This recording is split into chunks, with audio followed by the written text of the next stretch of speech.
Hello and welcome to science train with doctor Alam. और आज इस ठंड और सुहाने शाम में हम लोग जिन सफ़र पे चलने वाले हैं उस सफ़र के कुछ पड़ाव होंगे, अलग अलग चैप्टर जैसी कुछ बातें होंगी और पूरे को मिला के चैप्टर का नाम लाइफ प्रोसेसेस, जीवन के प्रोसेसेस हम लोग पढ़ने वाले हैं आज। और क्लास 10th का अगर आप चैप्टर का लेंथ देखें तो लगभग ये सारे चैप्टर से, बायोलॉजी में तो है ही सबसे बड़ा चैप्टर, ये फिजिक्स केमिस्ट्री भी मिला देंगे तो ये सबसे बड़ा चैप्टर में से आता है, लाइफ प्रोसेसेस। इसलिए और जो फीडबैक मिलता है बच्चों से हमें, उसमें बायोलॉजी के सारे चैप्टर से ज़्यादा उनको इसमें कन्फ्यूज़न होने लगता है। तो कन्फ्यूज़न के लिए कोई जगह नहीं रहने देंगे आज हम लोग, ये कोशिश होगी मेरी, और आराम से पढ़ेंगे। थोड़ा समय लगेगा लेकिन इस चैप्टर को पूरा डिटेल में देखिएगा, तब एक एक कड़ियाँ जुड़ेंगी, स्टेप्स जुड़ेंगी, तब आपको फील आएगा और तब समझ में आएगा ठीक से, जिसको आप कह रहे थे कि समझ में नहीं आ रहा है। लाइफ प्रोसेसेस की जो शुरुआती में बात होगी वो ये कि लाइफ है क्या, वहां से शुरू करेंगे, तब तो फिर प्रोसेस की बात करेंगे। तो अगर हम आपसे पूछे कि लाइफ जहां है वहां क्या है, तो कुछ तो बताना होगा आपको कि कुछ उसमें हो रहा है, ऐसा हो रहा है, वैसा हो रहा है, क्योंकि क्वेश्चन तो यही है कि कोई लिविंग ऑर्गेनिज्म है, कोई नॉन लिविंग है, तो कुछ तो है जो लिविंग में हो रहा है जो नॉन लिविंग में नहीं है। तो सबसे पहला जो ध्यान आएगा इस उम्र में आपको वो ये आएगा कि जो लिविंग होता है वो चलता है, कुछ मूवमेंट होता है। तो तुरंत इधर से क्वेश्चन आएगा कि प्लांट्स को चलते हुए देखा है आपने क्या, तो क्या वो नॉन लिविंग है? तो नहीं। तो मूवमेंट क्राइटेरिया नहीं है। इतना ही नहीं, प्लांट्स जो है उसमें कहा जा सकता है कि ग्रोथ का तो मूवमेंट होता है, प्लांट छोटा था बड़ा हुआ, सब एनिमल्स में भी ये होता है। तो ग्रोथ से रिलेटेड मूवमेंट प्लांट में भी मौजूद है, लेकिन एक समय के बाद उसका भी हाइट फिक्स हो गया। तो फिर कौन सा मूवमेंट? तो लाइफ को कहे जाने के लिए जो सबसे इंपॉर्टेंट प्रोसेस है वो ये है कि उनके अंदर कुछ ऐसे रिएक्शंस हो रहे होंगे जो सेल्फ सस्टेनिंग होंगे, अपने आप को मेंटेन कर रहे होंगे। एक बार लाइफ खत्म हो जाएगा उस बॉडी से तो वो प्रोसेसेस रुक जाएगा हमेशा के लिए। उन केमिकल रिएक्शंस को, सारे केमिकल रिएक्शंस को मिला के मेटाबॉलिज्म बोलते हैं। मेटाबॉलिज्म तो जो लाइफ के जो फीचर्स होंगे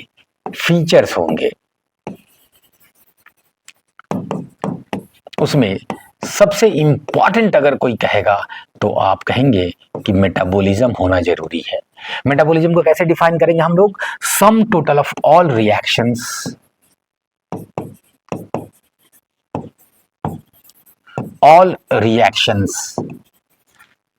इन ए लिविंग बॉडी। अब आप कहेंगे सर पहले ही लिविंग बॉडी बोल दिए। हाँ, मेटाबॉलिज्म उन रिएक्शंस को कहते हैं जो लिविंग बॉडी के अंदर होता है, रिएक्शंस कहीं भी हो सकता है, ठीक। तो मेटाबॉलिज्म इंपॉर्टेंट है। आगे आएंगे, देखेंगे धीरे धीरे स्टेप वाइज हम लोग कि मेटाबॉलिज्म कराने के लिए एंजाइम्स की जरूरत पड़ती है। एंजाइम क्या है? वो कैटलिस्ट है, केमिस्ट्री में कैटालिसिस पढ़िएगा आप। तो कैटलिस्ट है जो रिएक्शन को जल्दी कराएगा, समय पे कराएगा, उनको इनिशिएट करेगा कभी कभी और कभी कभी स्पीड बढ़ाएगा, जो हो उनको होना आसान कर देगा। दूसरा है कि लिविंग ऑर्गेनिज्म का फीचर होगा कि उनका सेलुलर स्ट्रक्चर होगा, मतलब सेल्स के बने होंगे। ये सब कंपलसरी फीचर में से आ रहा है, ये सब जगह होना जरूरी है, आपको गिनवा देना है ये सब बातें, ठीक। अगला कि इन्वायरमेंट में कोई चेंज होगा तो लिविंग ऑर्गेनिज्म रिएक्ट करेगा, ठीक है। टेम्परेचर बढ़ा, रिएक्ट करेगा, टेम्परेचर के हिसाब से बिहेव करेगा। लाइट, एवरीथिंग, इन्वायरमेंट में कुछ चेंज हो रहा है, ये मैंने फिजिकल चीजें का नाम लिया, लाइट, टेम्परेचर। केमिकल हो सकता है, इरिटेशन हो रहा है तो आप केमिकल इरिटेशन, तो आप रिस्पॉन्स दे रहे हैं, तो ये रिस्पॉन्ड करेगा इन्वायरमेंट में चेंज को। आप कहेंगे सर बायोलॉजिकल नहीं हो सकता है क्या? बिल्कुल हो सकता है। क्या खटमल खाएगा काटेगा तो नहीं आप ये कीजिएगा, खुजलाइएगा, बायोलॉजिकल रिस्पॉन्स है। तो सांप आया तो आप दौड़ के भागना शुरू हो गए, बायोलॉजिकल रिस्पॉन्स है। सांप एक लिविंग ऑर्गेनिज्म है। तो इस रिस्पॉन्स देने को, इन्वायरमेंट में चेंज को स्टिमुलस कहते हैं, और ये जो रिस्पॉन्स देना है लिविंग ऑर्गेनिज्म के द्वारा, इसको कॉन्शियसनेस कहेंगे हम लोग। कॉन्शियसनेस, कॉन्शियसनेस क्या है कि रिस्पॉन्स टू स्टिमुलस, और स्टिमुलस का है क्या है? तो चेंज इन एनवायरनमेंट। ये सब बातें थी। तो ये सब नाम पहले लेंगे। अक्सर आप लोग पहले ये सब लेने लगते हैं कि ग्रोथ होगा। हाँ, ग्रोथ एक फीचर हो सकता है, लेकिन पक्का फीचर ये नहीं है। रिप्रोडक्शन होगा, हाँ वो एक फीचर हो सकता है, लेकिन ये पक्का फीचर नहीं है। ग्रोथ अगर इंटरनल ग्रोथ हो रहा है कहा जाता है तो वो पक्का फीचर हो सकता है, क्योंकि बाकी चीजों का ग्रोथ कुछ बाहर से लाके डाल रहे हैं तो बड़ा हो गया। फॉर एग्जाम्पल तालाब में पानी कम था, बाहर से पानी आ गया, ज्यादा हो गया, ठीक। लेकिन इन हम लोग का जो ग्रोथ हुआ वो इंटरनली हुआ। हमने फूड लिया है और फूड सिंथेसाइज करके इंटरनली ग्रोथ किया हमारे बॉडी को, तो इंटरनल ग्रोथ। एनीवेज, सबसे पहले आप ऊपर वाले तीनों का नाम लेंगे, इसमें ध्यान रखेंगे। तो ये लाइफ था, ये लाइफ था। अब लाइफ में कई प्रकार के प्रोसेसेस चल रहे होंगे। फॉर एग्जाम्पल, जिंदा रहने के लिए एनर्जी चाहिए, तो एनर्जी के लिए फूड लेना होगा। तो एक प्रोसेस चल रहा होगा फूड लेने का, इस प्रोसेस को न्यूट्रिशन कहेंगे। जो फूड लिया गया उसको सिर्फ फूड से सीधे एनर्जी, आपका सारे मसल सारे सेल्स सीधे फूड को डायरेक्ट यूज कर लेंगे? नहीं, उनको एनर्जी का एक रेडीमेड फॉर्म चाहिए।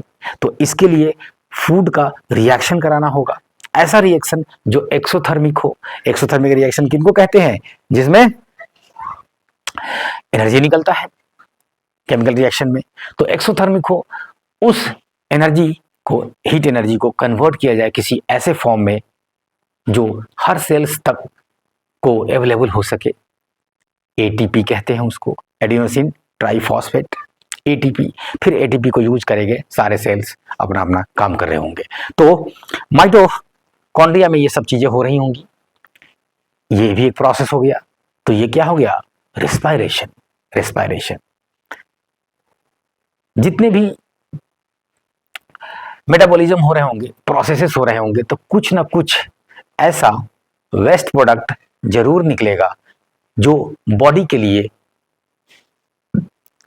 अच्छा नहीं होगा, मतलब यूजलेस है, कोई उसका काम नहीं है बॉडी में। तो बॉडी उसको जमा नहीं करना चाहेगा, अपने से बाहर निकालना चाहेगा। और कुछ ऐसे भी मटेरियल्स होंगे जो हानिकारक होंगे, तो इन सबको बाहर निकलना जरूरी है। तो फिर अब अगला प्रोसेस वेस्ट मटेरियल का बॉडी से बाहर निकलना एक्सक्रीशन कहलाएगा। तो ये सब मोस्ट बेसिक लाइफ प्रोसेसेस का नाम हमने अभी तक लिया। मोस्ट बेसिक, पहला न्यूट्रिशन, दूसरा रेस्पायरेशन, और तीसरा एक्सक्रीशन। ये तीनों हम लोग पढ़ रहे होंगे आज लाइफ प्रोसेसेस में, ठीक। लिविंग ऑर्गेनिज्म का जो स्ट्रक्चर है वो यूनिसेलुलर भी हो सकता है और बड़ा से बड़ा ऑर्गन सिस्टम लेवल भी हो सकता है। फॉर एग्जांपल, हम लोगों का ऑर्गन सिस्टम लेवल है, मोस्ट एडवांस बॉडी हो गया, लेकिन एक सेल भी हो सकता है, अमीबा, बैक्टीरिया, ये सब एक लिविंग ऑर्गेनिज्म है। तो ये जब बैक्टीरिया हो तब, या एडवांस ऑर्गेनिज्म हो तब, उनमें ये तीनों प्रोसेस तो होना ही है। तो अब आज के बाद हमेशा के लिए याद कर लीजिए कि जब भी आपसे पूछा जाए कि मोस्ट बेसिक लाइफ प्रोसेस क्या है, तो ये तीन हमेशा बता दीजिएगा कि संसार में जहां भी जीवन है वहां पे ये तीनों प्रोसेस तो होना ही होगा, इसमें से एक भी एब्सेंट नहीं हो सकता है, ठीक। तो इन तीनों प्रोसेसेस को तो हम लोग पढ़ ही रहे होंगे आज, साथ में एक और प्रोसेस पढ़ रहे होंगे, ट्रांसपोर्टेशन। जब लिविंग ऑर्गेनिज्म बड़ा होने लगा, मल्टी सेलुलर होने लगा, कॉम्प्लेक्स होने लगा, तो जो मटेरियल्स था, चाहे वो न्यूट्रिशन वाला मटेरियल हो तब, या जो रेस्पिरेशन वाला मटेरियल हो तब, कुछ भी, इन सब को एक जगह से बॉडी में दूसरी जगह ले जाने की जरूरत पड़ी, क्योंकि काम का बंटवारा होने लगा। जैसे ही बॉडी एडवांस हुआ, ऑर्गेनिज्म एडवांस हुआ, काम का बंटवारा होने लगा, और काम के बंटवारा होने की वजह से अब ये काम यहां हो रहा होगा, यूज वहां हो रहा होगा, यूज वहां हो रहा होगा, वहां से जो वेस्ट प्रोडक्ट आ रहा होगा उसको यहां निकाला जा रहा होगा। मतलब एग्जाम्पल अपने बॉडी पे लेके देखिए, न्यूट्रिशन ओरल कैविटी के थ्रू शुरू होगा और डाइजेशन चल रहा होगा, न्यूट्रिशन का जो आगे का काम होगा वो इंटेस्टाइन्स में, ठीक। लेकिन रेस्पिरेशन के लिए जो गैसेस चाहिए होगा, ऑक्सीजन, वो कहां से आ रहा होगा, और CO2 निकलना, तो उसके लिए लंग्स है रिस्पॉन्सिबल। तो ये सब अलग अलग जगह है। एक्सक्रीशन किसका काम होगा, किडनी का काम होगा, तो अलग अलग जगह है। तो यहाँ पे ट्रांसपोर्ट का सिस्टम हमें चाहिए, ट्रांसपोर्ट का हमें सिस्टम चाहिए। ध्यान दीजिए, यहाँ पे जो हम लोग ट्रांसपोर्टेशन की बात कर रहे हैं, ये एक सेल का दूसरे सेल, जो बगल में हो सकता है, दूर हो सकता है, इन सब के की बात कर रहे हैं। सेल के अंदर भी एक छोटा ट्रांसपोर्टेशन चल रहा होगा। फॉर एग्जांपल, सेल के अंदर भी जो रिएक्शंस हो रहे हैं, तो कुछ लेना देना सेल के अंदर चल रहा होगा। न्यूक्लियस होगा, उसमें DNA होगा, उसमें से RNA, मैसेंजर RNA बाहर निकल रहा होगा। तो ये मैसेंजर RNA का बाहर निकलना सेल के अंदर, ये भी एक तरह का ट्रांसपोर्ट है, लेकिन हम लोग उसकी बात नहीं कर रहे होंगे इस चैप्टर में, क्योंकि वो तो हर ऑर्गेनिज्म में हो रहा होगा, चाहे वो एक सेल का हो, चाहे मल्टी सेलुलर हो। तो यहां हम लोग बात कर रहे होंगे मल्टी सेलुलर ऑर्गेनिज्म में ट्रांसपोर्ट का। फॉर एग्जांपल, बड़े प्लांट्स में एक जगह से दूसरी जगह जो वाटर जा रहा होगा, ट्रांसपोर्ट है, ठीक। हम लोगों में वेस्ट प्रोडक्ट, ये सब चीज पहले डिस्कस कर लिए। तो ये बात, NCERT एक बात कह रहा है कि लाइफ को मेंटेन करने के लिए जो प्रोसेस चाहिए उसको लाइफ प्रोसेस कहते हैं। मतलब ये केवल इन्हीं 3-4 चीजों की बात कर रहा है वो, इसको लाइफ प्रोसेस कहते हैं। लेकिन ध्यान रखिए, लाइफ प्रोसेस में कुछ ऐसे भी प्रोसेस हो सकते हैं जो एसेंशियल नहीं है, लेकिन स्पीसीज लेवल पे सोचेंगे, पूरे ऑर्गेनिज्म, एक ऑर्गेनिज्म नहीं, ग्रुप ऑफ ऑर्गेनिज्म लेवल पे सोचेंगे, सोसाइटी लेवल पे सोचेंगे, ठीक, तो वो जरूरी होगा। For example, reproduction species level पे इंपॉर्टेंट है। एक ऑर्गेनिज्म के लिए रिप्रोडक्शन उसके जीवन के लिए इंपॉर्टेंट नहीं है, लेकिन पूरे स्पीसीज की बात करेंगे तो रिप्रोडक्शन जरूरी है, तो वो भी एक लाइफ प्रोसेस है। ध्यान रखिए, है, लेकिन वो एसेंशियल नहीं हुआ। तो इसलिए NCERT जो कह रहा है लाइफ प्रोसेस इस चैप्टर में, वो केवल उसको गिन रहा है जो एसेंशियल है। जिंदा हो तो इतना करना होगा, चाहे तुम सो रहे हो, जग रहे हो, कभी भी कहीं भी हो, इतना तो तुम्हारे शरीर में चल रहा है, उसको लाइफ प्रोसेस कह रहे हैं हम लोग। चलिए शुरू करते हैं आगे की बातें। अच्छा, रेस्पिरेशन जो मैंने अभी भी कहा, ध्यान रखिएगा, तो रेस्पिरेशन के लिए एक्चुअल में एनवायरनमेंट से माइटोकॉन्ड्रिया तक का क्या लेना देना चल रहा होगा, क्या लेना देना चल रहा, गैसियस एक्सचेंज। तो इसलिए कई जगह सीधे यही लिखा रहेगा, एक्सचेंज ऑफ गैसेस।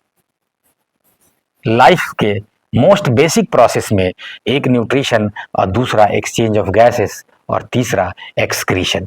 कई बार सीधे इसको गैसियस एक्सचेंज लिख देगा। न्यूट्रिशन कहते किसको हैं, ये लाइन लिखना आना चाहिए आपको। The process of taking food,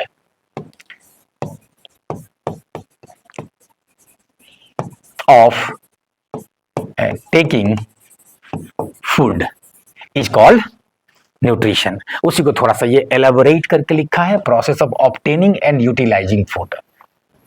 जो आपको ठीक लगे लिखेंगे, ठीक।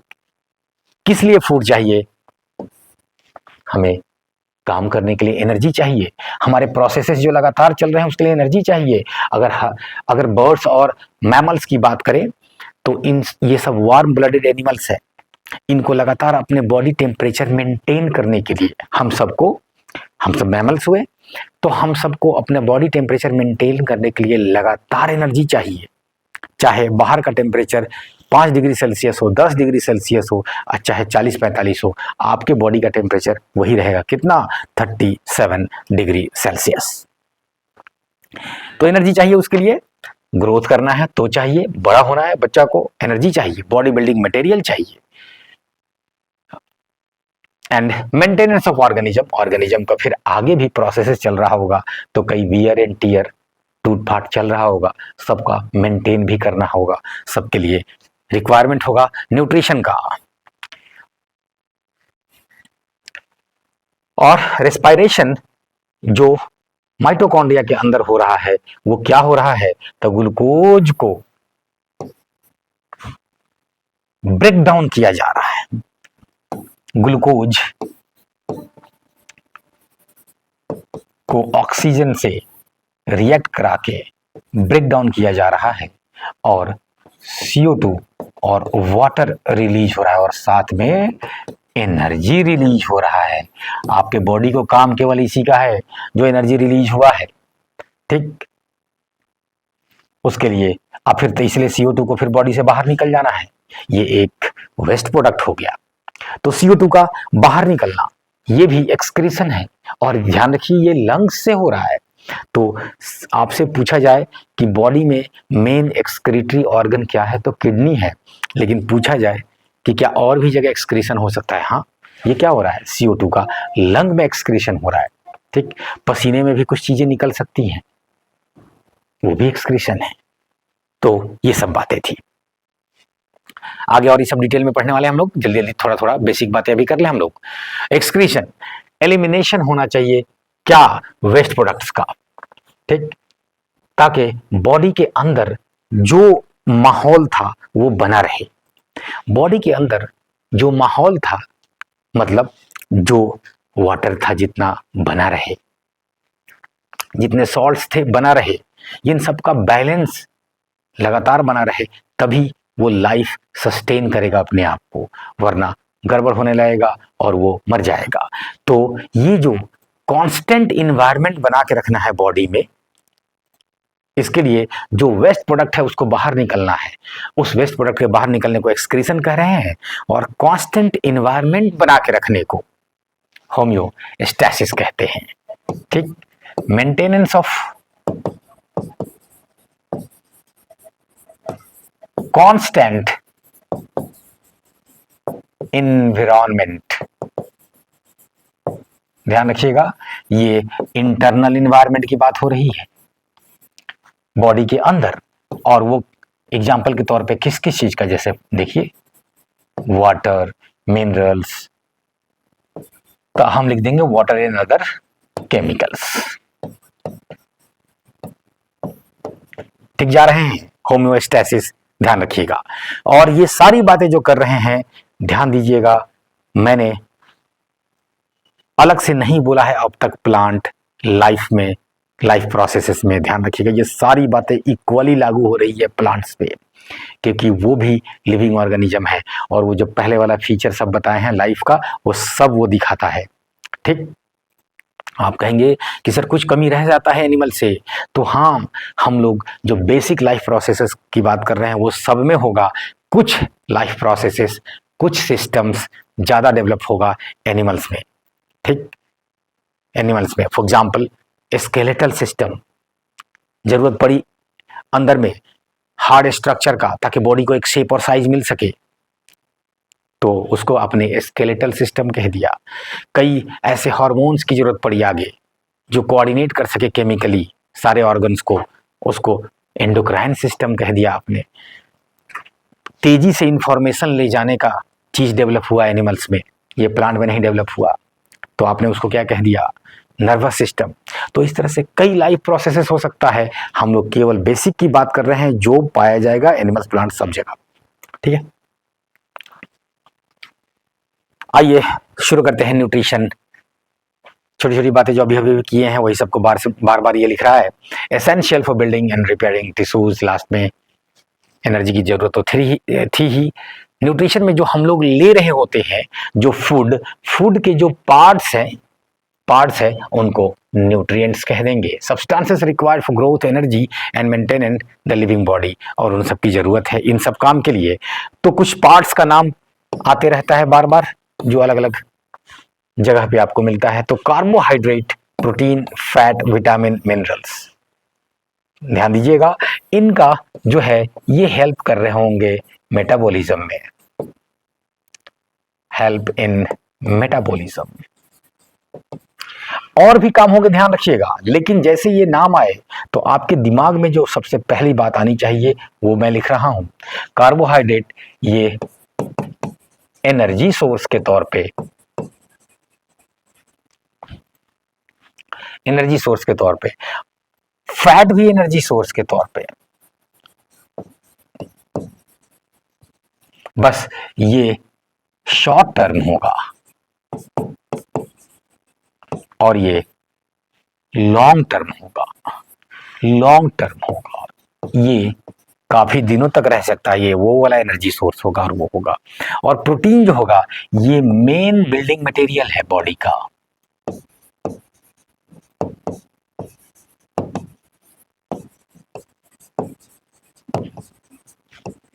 Main building material of body, ठीक है।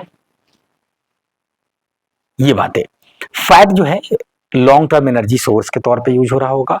दूसरा ये कि प्लांट हो या एनिमल, सब जब सेल्स के बने हुए हैं तो सेल्स में जो साइटोप्लाज्म को घेर रखा हुआ रहता है मेम्ब्रेन, उसको प्लाज्मा मेम्ब्रेन कहते हैं, जो 9th क्लास में आप पढ़े होंगे। और प्लाज्मा मेम्ब्रेन में लिपिड बाई लेयर पाया जाता है। लिपिड क्या है? तो लिपिड फैट से सिंथेसाइज हो रहा है। तो लिपिड बोले, फैट बोले, कोलेस्ट्रॉल बोले, आप ये सब चीजें सिमिलर मॉलिक्यूल्स हैं जिनका स्ट्रक्चर काफी एक ही तरह के ढांचे पे बना होता है, थोड़े थोड़े डिफरेंस के साथ। तो एनीवेज, वो जब प्लाज्मा मेम्ब्रेन सब जगह है तो फैट का बहुत इंपॉर्टेंट रोल हो गया मेम्ब्रेन के मेंटेनेंस में, मेम्ब्रेन के स्ट्रक्चर में। तो ये एक बात और बोल देंगे तो सुंदर लगेगा, मेम्ब्रेन स्ट्रक्चर,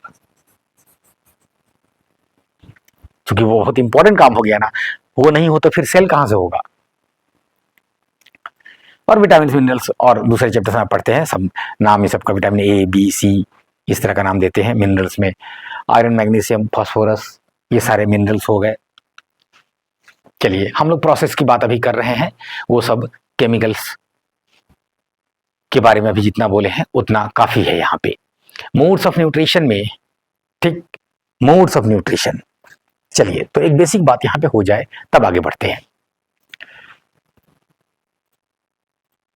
अगर हम पूछे कि आप जो भी खाते हैं क्या वो नॉन लिविंग से आता है? बिल्कुल नहीं, वो किसी न किसी लिविंग ऑर्गेनिज्म का प्रोडक्ट होगा या खुद लिविंग ऑर्गेनिज्म होगा। आप जब ये गौर करना शुरू करेंगे तो लगभग सारे एनिमल्स जो है वो यही कर रहे होंगे, लगभग नहीं, सारे एनिमल्स यही कर रहे होंगे, ठीक। बाकी कुछ जो यूनिसेलर ऑर्गेनिज्म है वो भी यही कर रहे होंगे। तो सब किसी न किसी दूसरे स्पीसीज पे डिपेंडेंट है, उनको खाते हैं या उनके प्रोडक्ट को खाते हैं तो जिंदा है। केवल कुछ ही है, कुछ ही है, हाँ उनकी संख्या है ठीक ठाक, लेकिन अगर आप नंबर ऑफ स्पीसीज की बात करेंगे तो वो कम है। तो बात ये कह रहे थे कि वो कौन है जो किसी और स्पीसीज के प्रोडक्ट पे डिपेंडेंट नहीं है उन या उनको नहीं खाते हैं, वो है green plants and some bacteria. कौन सा बैक्टीरिया? एक बार फिर से, green bacteria.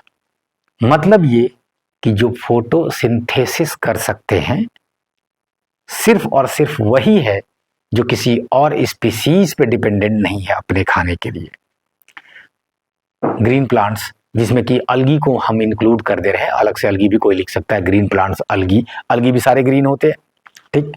And some bacteria, some bacteria में जो ग्रीन बैक्टीरिया है जो फोटोसिंथेसिस के लिए फेमस है, ठीक है, वो ब्लू ग्रीन अलगी कहलाता है वो बैक्टीरिया, ध्यान रखिएगा नाम में ब्लू ग्रीन अलगी है। वो है बैक्टीरिया, उसका एक और नाम होगा सियानो बैक्टीरिया। तो ये सब जो होंगे वो अपना खाना खुद बना रहे होंगे, किसी और स्पीसीज से नहीं ले रहे होंगे, उनको ऑटोट्रॉफिक न्यूट्रिशन कह देंगे। और बाकी जितने भी हैं सब के सब हेट्रोट्रॉफिक न्यूट्रिशन है, हेट्रोट्रॉफिक न्यूट्रिशन है। तो न्यूट्रिशन के मेनली 3 मोड होने जा रहे हैं, ऑटोट्रॉफिक न्यूट्रिशन और हेट्रोट्रॉफिक न्यूट्रिशन। बेसिक चीजें समझ लेते हैं तब आगे वाले स्लाइड्स पे चलेंगे ताकि वो जल्दी जल्दी हो जाएगा। ऑटोट्रॉफिक न्यूट्रिशन में बॉडी जो है अपना खाना खुद बना रहा होगा, ठीक, इन्वायरमेंट से मटेरियल लेके और एनर्जी सनलाइट से लेके कुछ बैक्टीरिया में एनर्जी कहीं और से आ रहा होगा, उसकी बात बाद में करेंगे। आप समझिए कि ये अभी हम लोग मेनली जो सनलाइट वाला एनर्जी है वहां से लेके जो खाना बना रहा है उसकी बात करने जा रहे हैं। तो ऑटोट्रॉफिक न्यूट्रिशन में जो है वो CO2 इन्वायरमेंट से लेगा, वाटर लेगा इन्वायरमेंट से, सनलाइट के प्रेजेंस में फूड बनाएगा। आगे देखेंगे ये ग्लूकोज बनाएगा, ठीक।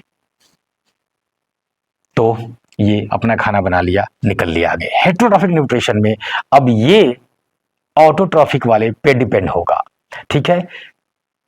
डायरेक्ट खाए उसको तब, या उसको जिसने खाया है उसको खाए तब, ये हेट्रोट्रॉफिक न्यूट्रिशन होगा। हेट्रोट्रॉफिक न्यूट्रिशन में कुछ एनिमल्स होंगे जो बाहर ही अपने एंजाइम्स रिलीज कर रहे होंगे, और उसमें मेनली बैक्टीरिया और फंगाई है। तो एनिमल्स प्रॉपर एनिमल किंगडम वाले में एनिमल का डिफिनीशन देंगे तब वो नहीं आएगा, वो अपने आप में किंगडम है फंगाई। तो फंगाई और ज़्यादातर बैक्टीरिया, कुछ बैक्टीरिया ऑटोट्रॉफिक है और ज़्यादातर बैक्टीरिया हेट्रोट्रॉफिक है। तो ज़्यादातर बैक्टीरिया जो हेट्रोट्रॉफिक है और फंगाई, ये दोनों को मिला के फिर एक और कैटेगरी बनाया जाता है। वो इस आधार पे कि वो खाना तो लेते हैं दूसरे से, लेकिन वो अपने शरीर में लेके अंदर उसको पचाते नहीं हैं, बाहर ही एंजाइम्स रिलीज कर देते हैं अपने बगल में, और जब फूड का ब्रेकडाउन हो जाता है तब उसको एब्जॉर्ब कर लेते हैं। और वही जो बाकी एनिमल्स हैं वो क्या कर रहे होंगे, तो वो पहले फूड को अपने शरीर में लेते हैं और तब अंदर उनका ब्रेकडाउन होता है, मतलब डाइजेशन होता है। तो इस आधार पे ये है तो दोनों हेट्रोट्रॉफिक, लेकिन इस आधार पे जो बाहर एंजाइम रिलीज कर रहा है उनको सैप्रोट्रॉफिक कह देते हैं, और जो बॉडी में फूड को खा के तब ब्रेकडाउन करा रहा है उसको होलोजोइक कह देंगे। सैप्रोट्रॉफिक न्यूट्रिशन, होलोजोइक न्यूट्रिशन किसका टाइप हो गया, हेट्रोट्रॉफिक न्यूट्रिशन का, ठीक। तो यहाँ पे मोस्ट फेमस हो गया क्या, फंगाई, और ज्यादा बैक्टीरिया, मोस्ट बैक्टीरिया। होलोजोइक में एनिमल्स, ठीक है। एनिमल्स में मल्टीसेलुलर तो होंगे ही सारे जो होलोजोइक होंगे, कुछ यूनिसेलुलर भी हो सकते हैं, ठीक है, जैसे कि अमीबा, पैरामीशियम एटसेट्रा, ये सब होलोजोइक होंगे। कि पहले, अच्छा हाँ, ये पहले से ध्यान आया, सिंपल लफ्जों में कहा जाता है कि होलोजोइक जो है ये पहले खाता है तब पचाता है, और सैप्रोट्रॉफिक जो है ये पहले पचाता है तब खाता है, तब शरीर में ले रहा है। अरे खाना मतलब शरीर से लेना के बाद ही बात हो रही है। आगे बढ़ते हैं। हाँ, अरे हम अब देखिए जो चीज हम लोग समझे हैं थोड़ा थोड़ा यहाँ पढ़ लें। ये ग्लूकोज अगर सिंथेसाइज किया तो वो ग्लूकोज एक ऑर्गेनिक कंपाउंड है। देखिए लाइफ के साथ ऑर्गेनिक वर्ड बार बार आ जाएगा तो ध्यान रखिएगा। जो कार्बन बेस्ड मॉलिक्यूल्स हैं, कार्बन से बने हुए मॉलिक्यूल्स जिनका साइज थोड़ा बड़ा है, जैसे कि ग्लूकोज 6 कार्बन है, ठीक है, इनको ऑर्गेनिक कह देंगे। ग्लूकोज, सुक्रोज, प्रोटीन, ये सब ऑर्गेनिक है। हाँ, इसमें कार्बन के अलावा और दूसरे मटेरियल्स हैं, दूसरे एटम्स हैं, जैसे हाइड्रोजन तो है ही, ऑक्सीजन है, प्रोटीन में नाइट्रोजन भी है, ठीक ठाक। तो ये जो मॉलिक्यूल्स है इनको ऑर्गेनिक मॉलिक्यूल्स कह देंगे।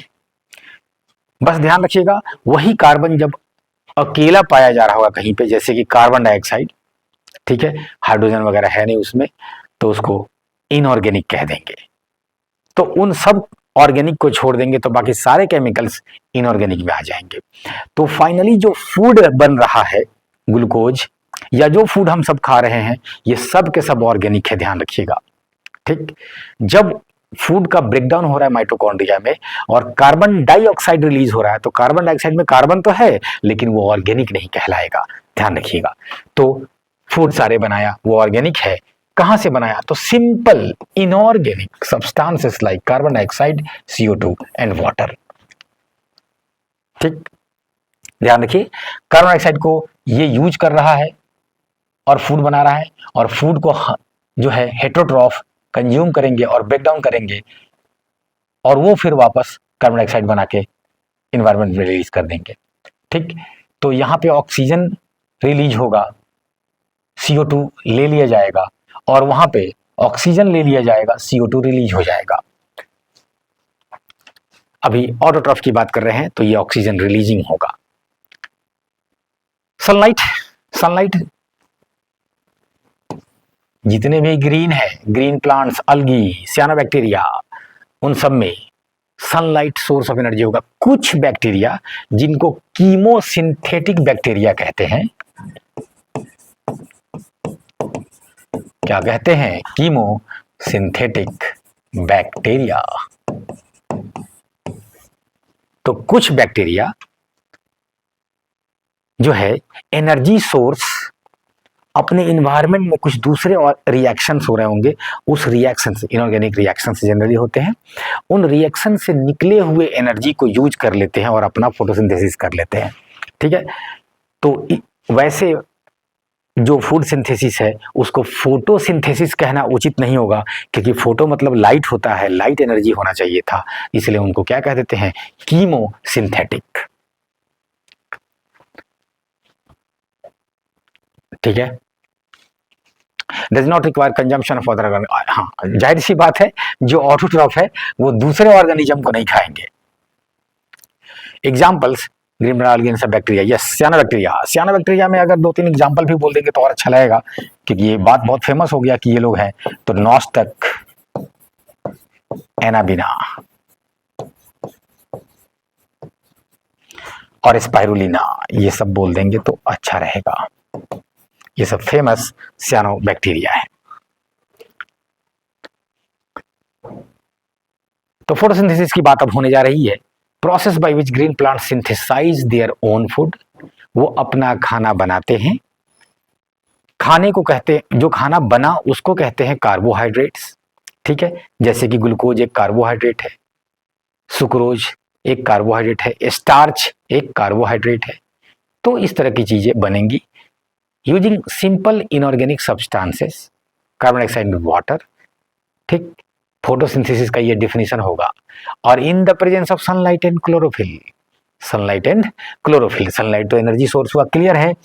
क्लोरोफिल क्या है तो कहिएगा पिगमेंट है। पिगमेंट का क्या काम क्या होता है, तो एब्जॉर्प्शन ऑफ लाइट होता है, ये सोख लेता है लाइट को, और जिस पिगमेंट के पास कलर है वो किसी खास वेवलेंथ को ज्यादा एब्जॉर्ब कर रहा होगा, ठीक है, या किसी खास वेवलेंथ को रिफ्लेक्ट करके बाकी को एब्जॉर्ब कर रहा होगा। तो पिगमेंट अक्सर कलर्ड होगा, कलर्ड होगा, ठीक। यहां पे कौन सा कलर होगा, तो ग्रीन कलर होगा, ग्रीन कलर होगा, ठीक है। और ये इक्वेशन जहां जहां मौका मिले आपको पुट कर देना है, लिख देना है। ध्यान रखिए, कार्बन डाइऑक्साइड बना और वाटर लिया और अब आपको ग्लूकोज मिला। यहाँ पे वाटर जो है केमिकल रिएक्शन को बैलेंस करने के लिए लिखा हुआ है। आप ये ना समझेंगे कि वाटर निकलता है इसमें नेट वाटर नहीं निकल सकता है। देखिए 12 यूज हो रहा है, 6 निकल रहा है, इसका मतलब है कि मेनली यूज हुआ है, निकला कहाँ है। ठीक, रिएक्शन को बैलेंस करने के लिए ये काम हुआ है, ध्यान रखिएगा। तो इसलिए आप कहिएगा क्या निकला है, ग्लूकोज और ऑक्सीजन। ये हो गया फूड और ऑक्सीजन, ये देखिए एरो दिया हुआ है, भाग गया कहाँ, एनवायरमेंट को। हाँ, एक बात ध्यान रखिए, तो प्लांट ने इसको भगा दिया अपने से। तो अगर हम आपसे पूछे कि ऑक्सीजन वेस्ट प्रोडक्ट है क्या, कि अपने बॉडी से निकाल दिया, भगा दिया, तो आप कहेंगे हाँ, ग्रीन प्लांट्स के लिए जो फोटोसिंथेसिस कर रहे हैं उनके लिए ये वेस्ट प्रोडक्ट है, लेकिन आपके लिए एकदम जरूरी प्रोडक्ट है, चाहिए। ठीक, तो वही चीज किसी के लिए वेस्ट प्रोडक्ट है, ध्यान रखिएगा। तो ये एक्सक्रीशन ही हो रहा है इनका by the plant for energy, glucose का बनना। अब देखिएगा, चाहे प्लांट हो या एनिमल, यहां पे एक बात अभी एक साथ करेंगे हम लोग। देखिए, अच्छा इसी पे नाम आया है ग्लाइकोजन का भी, ओके, और स्टार्च दोनों का नाम आया है। तो हम लोग बात करेंगे यहाँ पे कि चाहे वो प्लांट हो या एनिमल हो, जो फूड उसने लिया है या बनाया है, प्लांट्स ने बनाया है और हमने खाया है, तो जो प्लांट है या एनिमल है, ये सब 24 घंटे ये काम नहीं कर सकते हैं। क्या आप दिन भर खाना खाते रहते हैं, 24 घंटे खाते रहते हैं? नहीं, लेकिन आपके बॉडी को एनर्जी चाहिए हमेशा। तो इसका मतलब ये है कि जब फूड लिए हैं, उनका ब्रेकडाउन चल रहा है, डाइजेशन चल रहा है, तो उसके बाद उसको कुछ समय के लिए स्टोर करके रखने का उपाय होना चाहिए, ठीक है, ताकि बीच में भी आपके बॉडी को मिलता रहे। तो कार्बोहाइड्रेट को स्टोरेज फॉर्म में तब्दील कर दिया जाएगा। ग्लूकोज को किस फॉर्म में तब्दील कर दिया जाएगा? उस फॉर्म में जो स्टोर कर सकेगा उसको। और ये सिंपल प्रोसेस पॉलीमराइजेशन के थ्रू हो जाता है, और जो पॉलीमर एनिमल्स में बनता है उसको ग्लाइकोजेन कहते हैं। और जो पॉलीमर स्टोरेज, टेम्पररी स्टोरेज है, ये ध्यान रखिएगा, ये परमानेंट स्टोरेज नहीं है, बाद में जब जरूरत पड़े यूज कर ले। आप कहेंगे सर प्लांट में ऐसा खाने का क्या बात है? अरे तो प्लांट जो है जिंदा तो 24 घंटा है ना, लेकिन फोटोसिंथेसिस तो सिर्फ दिन में कर रहा है, और उसको फूड की जरूरत तो 24 घंटे है ना, तो रात में क्या उसको जरूरत पड़ेगा ना, तो इसलिए स्टार्च के फॉर्म में वो स्टोर कर लेगा। तो ये दोनों टेम्पररी स्टोरेज फॉर्म है। क्या बोलेंगे आप? Temporary storage form of carbohydrate या एनर्जी, जो बोल लीजिए चलेगा। एनिमल्स में ग्लाइकोजन और plant starch as an internal energy reserve. Starch can be broken down into glucose. जाहिर सी बात है, उसका वो पॉलीमर है, उसको तोड़ेंगे तो फिर से ग्लूकोज मिल जाएगा और प्लांट यूज कर लेगा। अच्छा, यहीं पे देखिए कंपैरिजन ही लिख रहा है, बहुत बढ़िया। ये ठीक ऐसे ही हो रहा है हायर एनिमल्स में, इंक्लूडिंग ह्यूमंस, कि ये भी टेम्पररी स्टोरेज फॉर्म यूज करता है। क्लियर? वो serve as an energy reserve for later use, बाद में इस्तेमाल करने के लिए। हाँ बिल्कुल, खाना खाए हैं, एक टाइम नाश्ता, 2 टाइम खाना, अगर ऐसा है आपका तब रूटीन। अरे आप ज्यादा भी खाएंगे तो 5 बार खाएंगे, बहुत है। कम खाएंगे तो 2 बार खाएंगे, लेकिन बीच में भी लगातार एनर्जी की जरूरत होगी। फोटोसिंथेसिस में कहां पर फोटोसिंथेसिस होता है? तो green parts of the plant. Green part जो है मेनली वो पत्ते होते हैं, लीव्स होते हैं, कुछ का तना भी ग्रीन हो सकता है, तो वहां पे भी फोटोसिंथेसिस होगा, कोई शक नहीं। आमतौर पे रूट कभी ग्रीन नहीं होता है, ठीक। तो एनीवेज, तो मेन कौन है? पत्ता है, तो पत्ते पे आते हैं, लीव्स पे आते हैं। और पत्ते का स्ट्रक्चर यहां से काट के जब उसको हम जूम करके देख रहे हैं यहाँ पे माइक्रोस्कोप में, तो ये ऊपर का लेयर पत्ते का, ये नीचे का लेयर, तो ये अपर एपिडर्मिस, ये लोअर एपिडर्मिस। अपर एपिडर्मिस के ऊपर थोड़े वैक्सी मटेरियल जमा होंगे, उनको क्यूटिकल कह देंगे। ठीक, यहां पे देखिए एक बात, यहां पे होल्स है नीचे वाले पार्ट पे, इससे कुछ लेना देना होने जा रहा है गैसेस का। गैसेस का ये होल्स क्या कहलाता है? एस्टोमाटा। और कुछ लेना देना क्या हो रहा है? अभी अभी आप देखें, ऑक्सीजन को बाहर निकलना होगा और CO2 को अंदर जाना होगा। मैं अभी इस एरो के सामने ऑक्सीजन या CO2 नहीं लिखना चाहता हूं, क्योंकि ये लेना देना प्लांट्स में भी समय के हिसाब से कुछ अदलती बदलती है।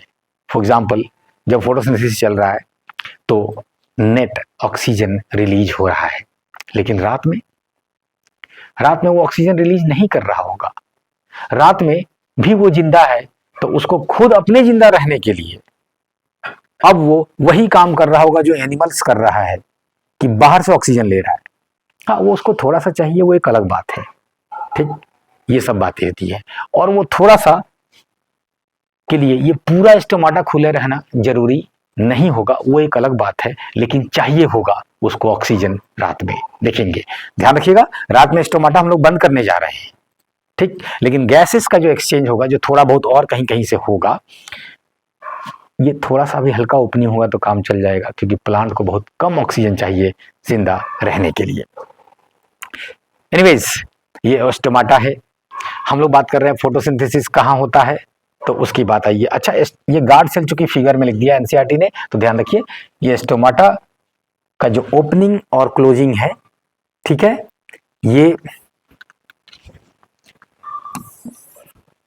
ये जो ओपनिंग एंड क्लोजिंग होगा स्टोमाटा का, ये जो दो सेल इसको कवर कर रहा होगा, इसको अगर आप नीचे से देखें तो ऐसा दिखेगा, इसको गार्ड सेल कहते हैं। ठीक, आगे देखेंगे एक और तस्वीर आएगी, देखिए, अभी देख लीजिए, कहीं आगे होना चाहिए, ये रहा opening and closing of stomata, guard cells. देखिए, एनसीईआरटी का फिगर है। तो गार्ड सेल्स हुआ, ये जो होल हुआ उसको स्टोमेटल पोर कहेंगे। यहां पे स्टोमेटा क्लोज्ड है, लिख रहा है ना, हाँ क्लोज्ड है, यहां पे ओपन है। मैकेनिज्म की बात किया है एनसीईआरटी, हम लोग भी करेंगे, पहले ये वाला बात खत्म करें कि गार्ड सेल में भी और बीच वाले सेल में भी, ये बीच वाले सेल्स को मेजोफिल्स कह देते हैं। मेजोफिल, तो मेजोफिल सेल्स या सीधे मेजोफिल बोल देंगे, इन सब में, इन और गार्ड सेल में, इन सब में ये जो सेल के अंदर, ये सेल का ऑर्गेनेल है, सेल के ऑर्गेनेल और क्या क्या हो सकते हैं?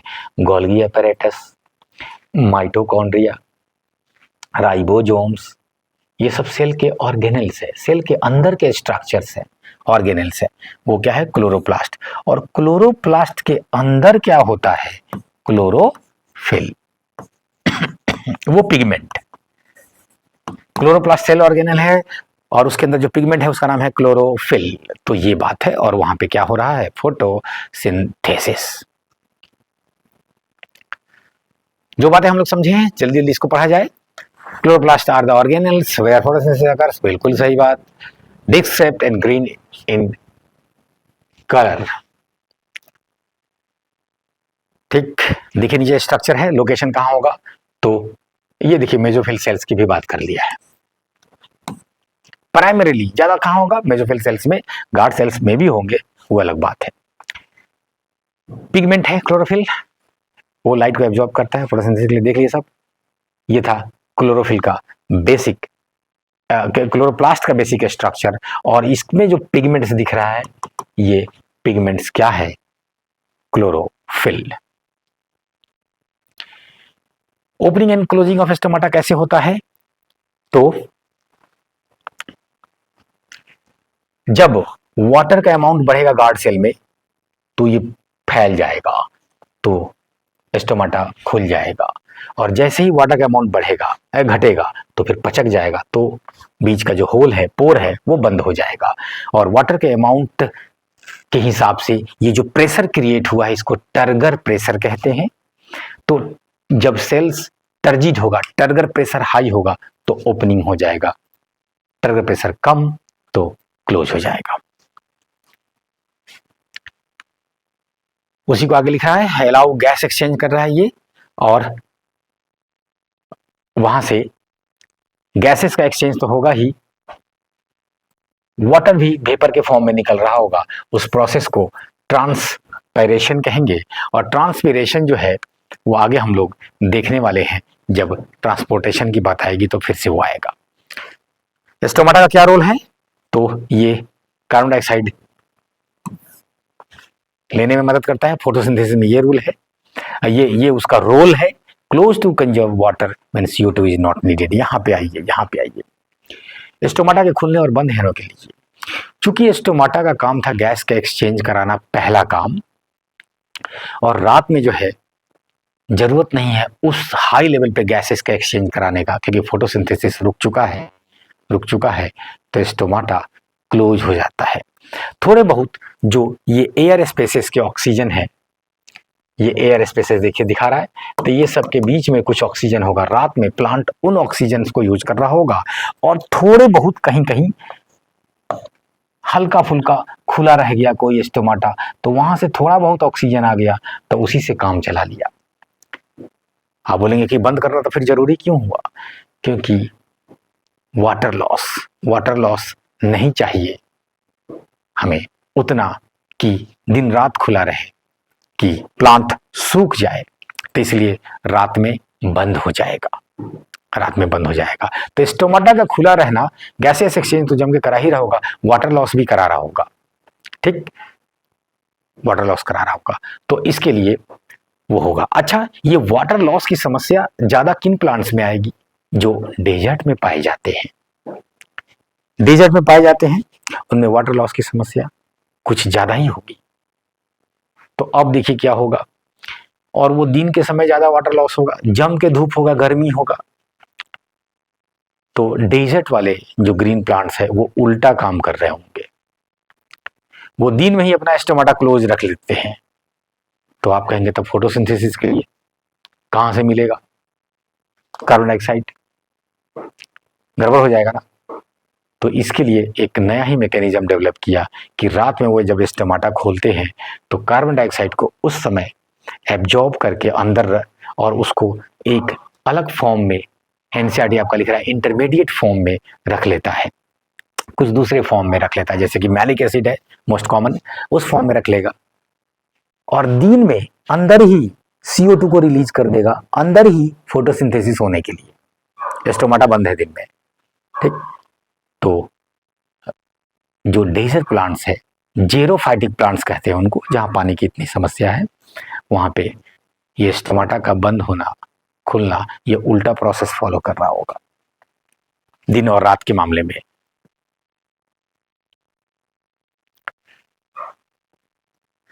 तो ये रात में बंद करता है जो नॉर्मल प्लांट्स है सब। गार्ड सेल उनको कहते हैं। और टर्जिडिटी की बात की, टर्जिड हो गया मतलब हाई टर्गर प्रेशर हो गया, तो स्वेल कर गया और खुल गया उससे, और श्रिंक कर गया तो बंद हो गया। रॉ मटेरियल क्या क्या चाहिए, तो कार्बन डाइऑक्साइड चाहिए, ठीक। कहा गया plants require the following raw materials for करने release into the atmosphere during the respiration of organism. सारे ऑर्गेनिज्म इंक्लूडिंग प्लांट, अगर जब वो रेस्पिरेशन करेंगे तो वो CO2 रिलीज करेंगे इन्वायरमेंट में, और वही इन्वायरमेंट वाला CO2 इनको चाहिए फोटोसिंथेसिस कराने के लिए। कहां से इंटर होगा स्टोमाटा का, आगे बढ़ते हैं जल्दी चलिए। Also occurs via stems leaves and roots, ठीक है, थोड़ा थोड़ा और जगह से भी डिफ्यूजन हो सकता है, लेकिन मेनली कहाँ है गैसेस एक्सचेंज, पत्तों में। वाटर चाहिए, ठीक है, वाटर कहाँ से आ रहा है, रूट एब्जॉर्ब कर रहा है, और रूट ऊपर की तरफ भेज रहा है पत्तों की तरफ, ठीक, ट्रांसपोर्ट कर रहा है। वाटर को ले जाने वाला जो मेन टिश्यू है वो जाइलम कहलाता है, और पत्तों में बनेगा ग्लूकोज, ध्यान रखिए, जो फूड है उसको ले जाने वाला फ्लोएम कहलाएगा, आगे नाम आएगा, ठीक है। वाटर जो है, सनलाइट एब्जॉर्ब किया क्लोरोफिल, एनर्जी यूज होके वाटर को तोड़ा गया और वाटर के टूटने को, वाटर किस में टूटा? हाइड्रोजन और ऑक्सीजन में, H प्लस और OH माइनस में। ये जो टूटना है, चूंकि किसने कराया है? लाइट ने कराया है, तो इस टूटने को फोटोलिसिस कहेंगे। To produce hydrogen ions use to reduce CO2, और फाइनली ये हाइड्रोजन भी छीन लिया जाएगा और क्या बच जाएगा? ऑक्सीजन, और ऑक्सीजन को कहां निकल जाना होगा? एटमॉस्फेयर में। तो इस प्रकार से जो है, इतना जो हाई एनर्जी चाहिए, वाटर को तोड़ना आसान नहीं था, तो हाई एनर्जी एक जगह कंसंट्रेट करने में मदद किया क्लोरोफिल, क्योंकि सीधे आप लाइट मारेंगे आप अपने थाली में पानी लेके, तो ऐसा कुछ नहीं होगा, कुछ नहीं होगा। लाइट को पहले उस एनर्जी को कंसंट्रेट किया, एक जगह हाई एनर्जी बनाया, किसने? वो पिगमेंट ने, क्लोरोफिल ने, और तोड़ डाला पानी को। इसमें कई और मॉलिक्यूल्स उसको हेल्प करते हैं। नेसेसरी चाहिए कंडीशन कि भाई सनलाइट चाहिए तो चाहिए, ठीक। सनलाइट ज्यादा है तो इंटेंसिटी चाहिए, तो इंटेंसिटी ज्यादा होगा, एक तो ये होगा। दूसरा ये है कि ये जो फोटोसिंथेसिस है मेनली ये विजिबल में हो रहा होगा, और विजिबल में आप जानते हैं 7 रंग हैं, तो सब रंग में बराबर नहीं होता है, ये रेड और ब्लू रीजन में ज्यादा होता है। मतलब सनलाइट में कौन वाला वेवलेंथ ठीक से मौजूद है? लाइट में, सनलाइट में तो सब बराबर ही है, तो इसलिए उनको जो चाहिए वो मिल जाएगा। लेकिन आप अलग से लाइट दे रहे हैं तो उसमें भी तो फोटोसिंथेसिस हो रहा होगा। आप कमरे में पौधे को रख दे, उसमें लाइट दे, उसमें भी फोटोसिंथेसिस होने लगेगा। तो लाइट में वो वाला वेवलेंथ है कि नहीं, इस बात पर डिपेंड करेगा कि फोटोसिंथेसिस कितना होगा, होगा भी कि नहीं होगा। तो इसलिए ये दोनों बात मेंशन करेंगे। 11th क्लास में आप आएंगे तो प्रॉपर ये ग्राफ सब देखेंगे वहां वेवलेंथ के साथ। और क्लोरोफिल चाहिए किस लिए, अभी भी देखे हैं कि वो एनर्जी एब्जॉर्ब करके और वाटर को तोड़ने में मदद करेगा।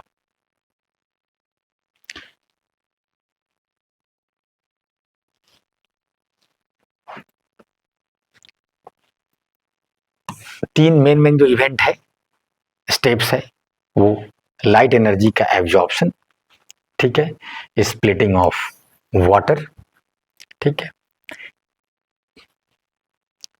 ATP का बनना, light energy is converted into chemical energy. Finally क्या हो रहा है फोटोसिंथेसिस में? ये जो लाइन लिखा है इन्होंने, आप ये सीधे फोटोसिंथेसिस पूछेगा कि फोटोसिंथेसिस में होता क्या है, तो आप एक लाइन में बोल दे कि लाइट एनर्जी का कन्वर्सन हो रहा है केमिकल एनर्जी में, ग्लूकोज का बनना, केमिकल है ना, चलेगा, ठीक। उसी को फिर से रिपीट कर रहा है, आगे बढ़ते हैं। हाँ देखिए, कई प्रकार के केमिकल रिएक्शंस होते हैं, जैसे कि ऑक्सीडेशन, रिडक्शन, सब्स्टिट्यूशन, डिसप्रोपोर्शनेशन, तो अलग अलग टाइप्स ऑफ रिएक्शंस हो सकते हैं। नेचर ने जिन 2 रिएक्शंस को चुना मेनली या हमारे शरीर में, प्लांट के शरीर में, वो था ऑक्सीडेशन और रिडक्शन, ठीक है। ऑक्सीडेशन ऑक्सीजन के प्रेजेंस में कराया जा रहा है, और रिडक्शन जो है वो उल्टा वाला प्रोसेस हो रहा है, जहां पे ऑक्सीजन यूज हो रहा है ऑक्सीडेशन, जहां पे ऑक्सीजन निकल रहा है वो रिडक्शन, ठीक। तो फोटोसिंथेसिस में क्या हो रहा है? फूड सिंथेसाइज हो रहा है, रिडक्शन हो रहा है, ऑक्सीजन यूज हो रहा है, ऑक्सीजन निकल रहा है, तो रिडक्शन होगा। रेस्पिरेशन में ध्यान रखिएगा, ऑक्सीजन यूज होगा, वहां ऑक्सीडेशन होगा। तो ऑक्सीडेशन जो है वो एक्सोथर्मिक प्रोसेस है, उसमें एनर्जी रिलीज होगा, किसमें? रेस्पिरेशन में। रिडक्शन एंडोथर्मिक प्रोसेस है, तो इसमें एनर्जी एब्जॉर्ब होगा, एनर्जी एब्जॉर्ब हो रहा है, लाइट एनर्जी। तो रिडक्शन हुआ किसका? कार्बन डाइऑक्साइड का। डेजर्ट प्लांट में जो उल्टा हो रहा है ये सब बातें लिख रहा है, ठीक। ये इंटरमीडिएट कंपाउंड में रात को कार्बन डाइऑक्साइड को पकड़ के रख लेगा। ठीक, एग्जाम्पल में मैलिक एसिड दे देंगे तो और अच्छा लगेगा, मैलिक एसिड। ठीक है, जो फोटोसिंथेसिस है उनके सारे रिएक्शंस को दो भाग में बांटा जाता है, लाइट रिएक्शन और डार्क रिएक्शन। जो डार्क रिएक्शन है वो स्ट्रोमा ऑफ क्लोरोप्लास्ट में होगा। स्ट्रोमा वो लिक्विड पार्ट है, और जो लाइट रिएक्शन है वो मेम्ब्रेन पर होगा। मेम्ब्रेन का पूरा नाम बोल देंगे तो सुंदर लगेगा, थाइलाकॉइड मेम्ब्रेन। ये सब कहाँ है? क्लोरोप्लास्ट के अंदर। क्लोरोप्लास्ट के अंदर जो लिक्विड पार्ट है वो स्ट्रोमा, और जो मेम्ब्रेन्स है वो थाइलाकॉइड मेम्ब्रेन्स। तो लाइट रिएक्शन और डार्क रिएक्शन। ठीक, होता क्या है इसमें? होता क्या है तो ये देखिए, इनपुट में ये होगा और आउटपुट ये निकल जाएगा। लाइट एनर्जी वाटर और एडीपी एनएडीपी ये सब वो मॉलिक्यूल्स है जो प्रोसेस को कंप्लीट कराने में मदद मिलता है। अभी आप इसके बारे में बहुत जानने की जरूरत नहीं है, सिर्फ एटीपी और एडीपी का कम से कम फुल फॉर्म बताएंगे आप। ये एडिनोसिन डाइफॉस्फेट है, और वो एटीपी क्या होता है? एडिनोसिन ट्राइफॉस्फेट है। ये एनर्जी कॉइन है जो पूरे बॉडी को जब जरूरत पड़े इसको वो यूज करके काम कर रहा होता है। फॉर एग्जाम्पल अभी हम बोल रहे हैं, कलम चला रहे हैं, तो लगातार एटीपी यूज हो रहा है। ठीक, ये सब मसल्स के द्वारा, ऑर्गन्स के द्वारा, और मेरे हाथों के द्वारा, पैर भी हम चल रहे हैं तो सब चीज। एनीवेज, लाइट रिएक्शन में ऑक्सीजन निकल जाएगा। ठीक है, ऑक्सीजन निकल जाएगा, और डार्क रिएक्शन में फाइनली आपको ग्लूकोज मिल जाएगा। ग्लूकोज मिल जाएगा। ठीक, हाँ, नाम से थोड़ा सा क्लियर करेंगे अभी। लाइट रिएक्शन क्या लाइट में होता है और डार्क रिएक्शन अंधेरे में होता है? नहीं, दोनों लाइट में ही होता है। बस ये नाम आता है क्योंकि यहाँ लाइट की जरूरत नहीं है। दोनों प्रोसेस आसपास ही हो रहे होते हैं और एक ही समय पे हो रहे होते हैं, आगे पीछे हो रहे होते हैं। नाम है डार्क रिएक्शन क्योंकि इनको लाइट एनर्जी का रिक्वायरमेंट नहीं है। इनको वो रिक्वायरमेंट है जो लाइट रिएक्शन में बना था, अब ये इनको चाहिए, ये इनको चाहिए। इनका जो आउटपुट था, देख रहे हैं ना, और NADPH, ये तो भाग गया, ये अब इसका कोई काम नहीं था, लेकिन इसकी जरूरत थी अब यहां देखिए। तो डार्क रिएक्शन को जो लाइट रिएक्शन का प्रोडक्ट है, आउटपुट माने प्रोडक्ट, ये प्रोडक्ट चाहिए था उनको। इनको डायरेक्ट लाइट नहीं चाहिए। ठीक है, इसी वजह से इनका नाम डार्क रिएक्शन है।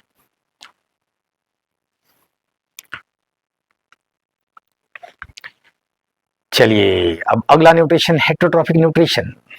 तो ग्रीन प्लांट्स ने खाना बना दिया, अब उसको बाकी सब खाएंगे।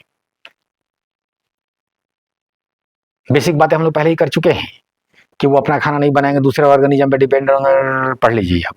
ठीक है, एक स्पेशल बात है उसमें कि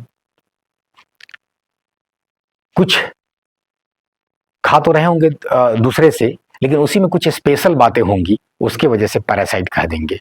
तो देखिए, इसमें एक ऑर्गेनिज्म दूसरे ऑर्गेनिज्म से इस तरह से ले रहा होगा कि क्लोज एसोसिएशन में होगा, लगातार थोड़ा थोड़ा ले रहा होगा एक ऑर्गेनिज्म से, और उसके साथ क्लोज एसोसिएशन में होगा। कई बार उसके शरीर पर ही होगा, कई बार शरीर के अंदर होगा। तो ये स्पेशल कुछ कुछ केसेस में और नाम देंगे, पैरासाइटिज्म। तो पैरासाइटिक न्यूट्रिशन में कुछ ऐसा चल रहा होगा कि पैरासाइट जो होंगे वो दूसरे ऑर्गेनिज्म पे होंगे, उनको होस्ट कहा जाएगा, और उससे उसको मार नहीं रहे होंगे, उसको सिर्फ नुकसान पहुंचा रहे होंगे, उनसे ले रहे होंगे। मार देंगे तो ये भी मर जाएंगे ना। ठीक, तो याद रखिएगा, पैरासिटिज्म में ये कभी नहीं चाहता है कि होस्ट मरे, होस्ट जिंदा रहे और इनको खाना देता रहे। तो पैरासाइट्स फेमस है, आप लोग जानते हैं, टेपवर्म्स। अरे टेपवर्म से भी ज्यादा राउंड वर्म्स पाया जाता है। इंडिया के लिए तो टेपवर्म्स बाद में, राउंड वर्म्स पहले। और इसका एग्जाम्पल में स्कैरीज, जो पेट में कीड़ा अक्सर होता है, राउंड वर्म्स। बालों में ढील हो गया, जू हो गया। ठीक है, और पैरासाइट्स का एक लंबा लिस्ट होते जाएगा। टिक्स, माइट्स, कई आर्थ्रोपोड्स,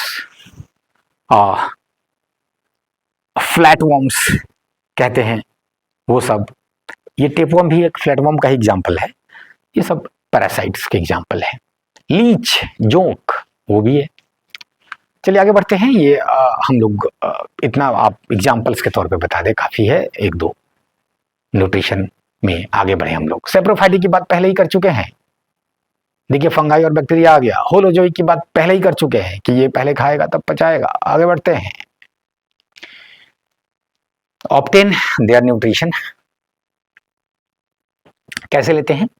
तो वेराइटी इन डाइजेस्टिव सिस्टम, अलग अलग टाइप का ऑर्गेनिज्म, अलग अलग बहुत सारा सिस्टम करेंगे। जो सिंगल सेल्ड होगा वो क्या कर रहा होगा? अरे ये तो डायरेक्ट ले रहा होगा इन्वायरमेंट से, absorb through the entire surface of the cell, direct ले रहा होगा। तो ज्यादातर बैक्टीरिया तो यही काम कर रहा होता है। तो जो सिंगल सेल्ड है वो यही सब कर रहे होते हैं, ठीक है। मल्टी सेलर जो ऑर्गेनिज्म है, मल्टी सेलर ऑर्गेनिज्म, वो प्रॉपर उनमें चीजें डेवलप होंगी कि खाना कैसे लिया जाए। As organisms become more complex, they develop specialized body parts. Body का एक हिस्सा ये काम करने के लिए अब स्पेशलाइज होने लगेगा न्यूट्रिशन में।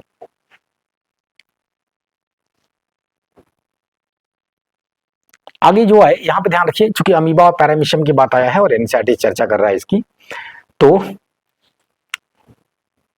अमीबा और पैरामीशियम अपने फूड को बॉडी में लेता है, मतलब ये होलोजोइक न्यूट्रिशन है, ध्यान रखिएगा।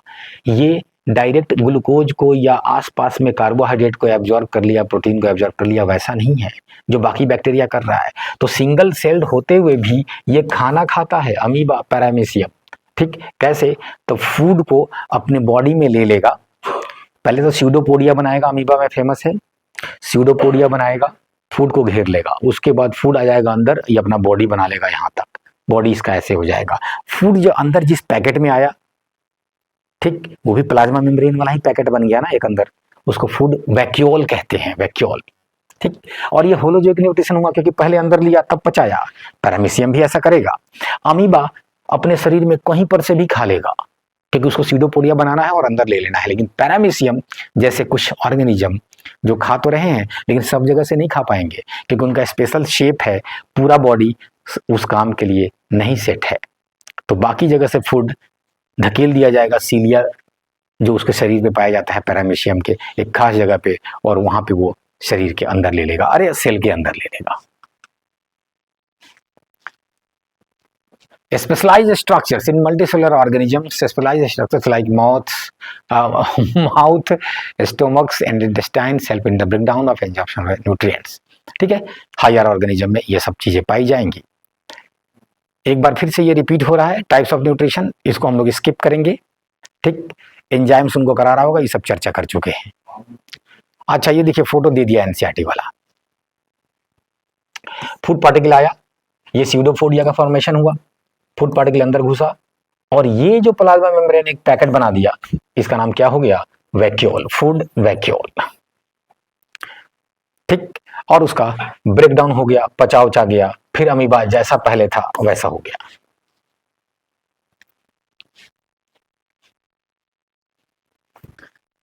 Amoeba is a single celled organism. Amoeba के बारे में कुछ थोड़ा डिटेल लिख दिया है, amoeba feeds on both plant and animals, ठीक है। होलोजोइक न्यूट्रिशन है, होलोजोइक देखिए लिख रहा है, चलिए ये स्लाइड भी आ गया। नो स्पेशलाइज्ड ऑर्गन्स, अमीबा के पास कोई ऐसा ऑर्गन नहीं है, कहीं से भी फूड इनटेक हो जाता है स्यूडोपोडिया फॉर्मेशन के थ्रू। इस तरह से सॉलिड फूड लेने को शरीर में फैगोसाइटोसिस कहते हैं और ये सेल मेम्ब्रेन उसको मदद कर रहा है स्यूडोपोडिया, उसी को डिटेल में ये बोल रहा है। आगे बढ़ते हैं हम लोग। डाइजेशन जो आगे हो रहा है फूड वैक्यूल में, complex food substances broken down, ठीक है ठीक है ठीक है। डाइजेशन का जो मीनिंग है वो ये है कि कॉम्प्लेक्स फूड को सिंपल सब्सटेंसेस में तोड़ना है।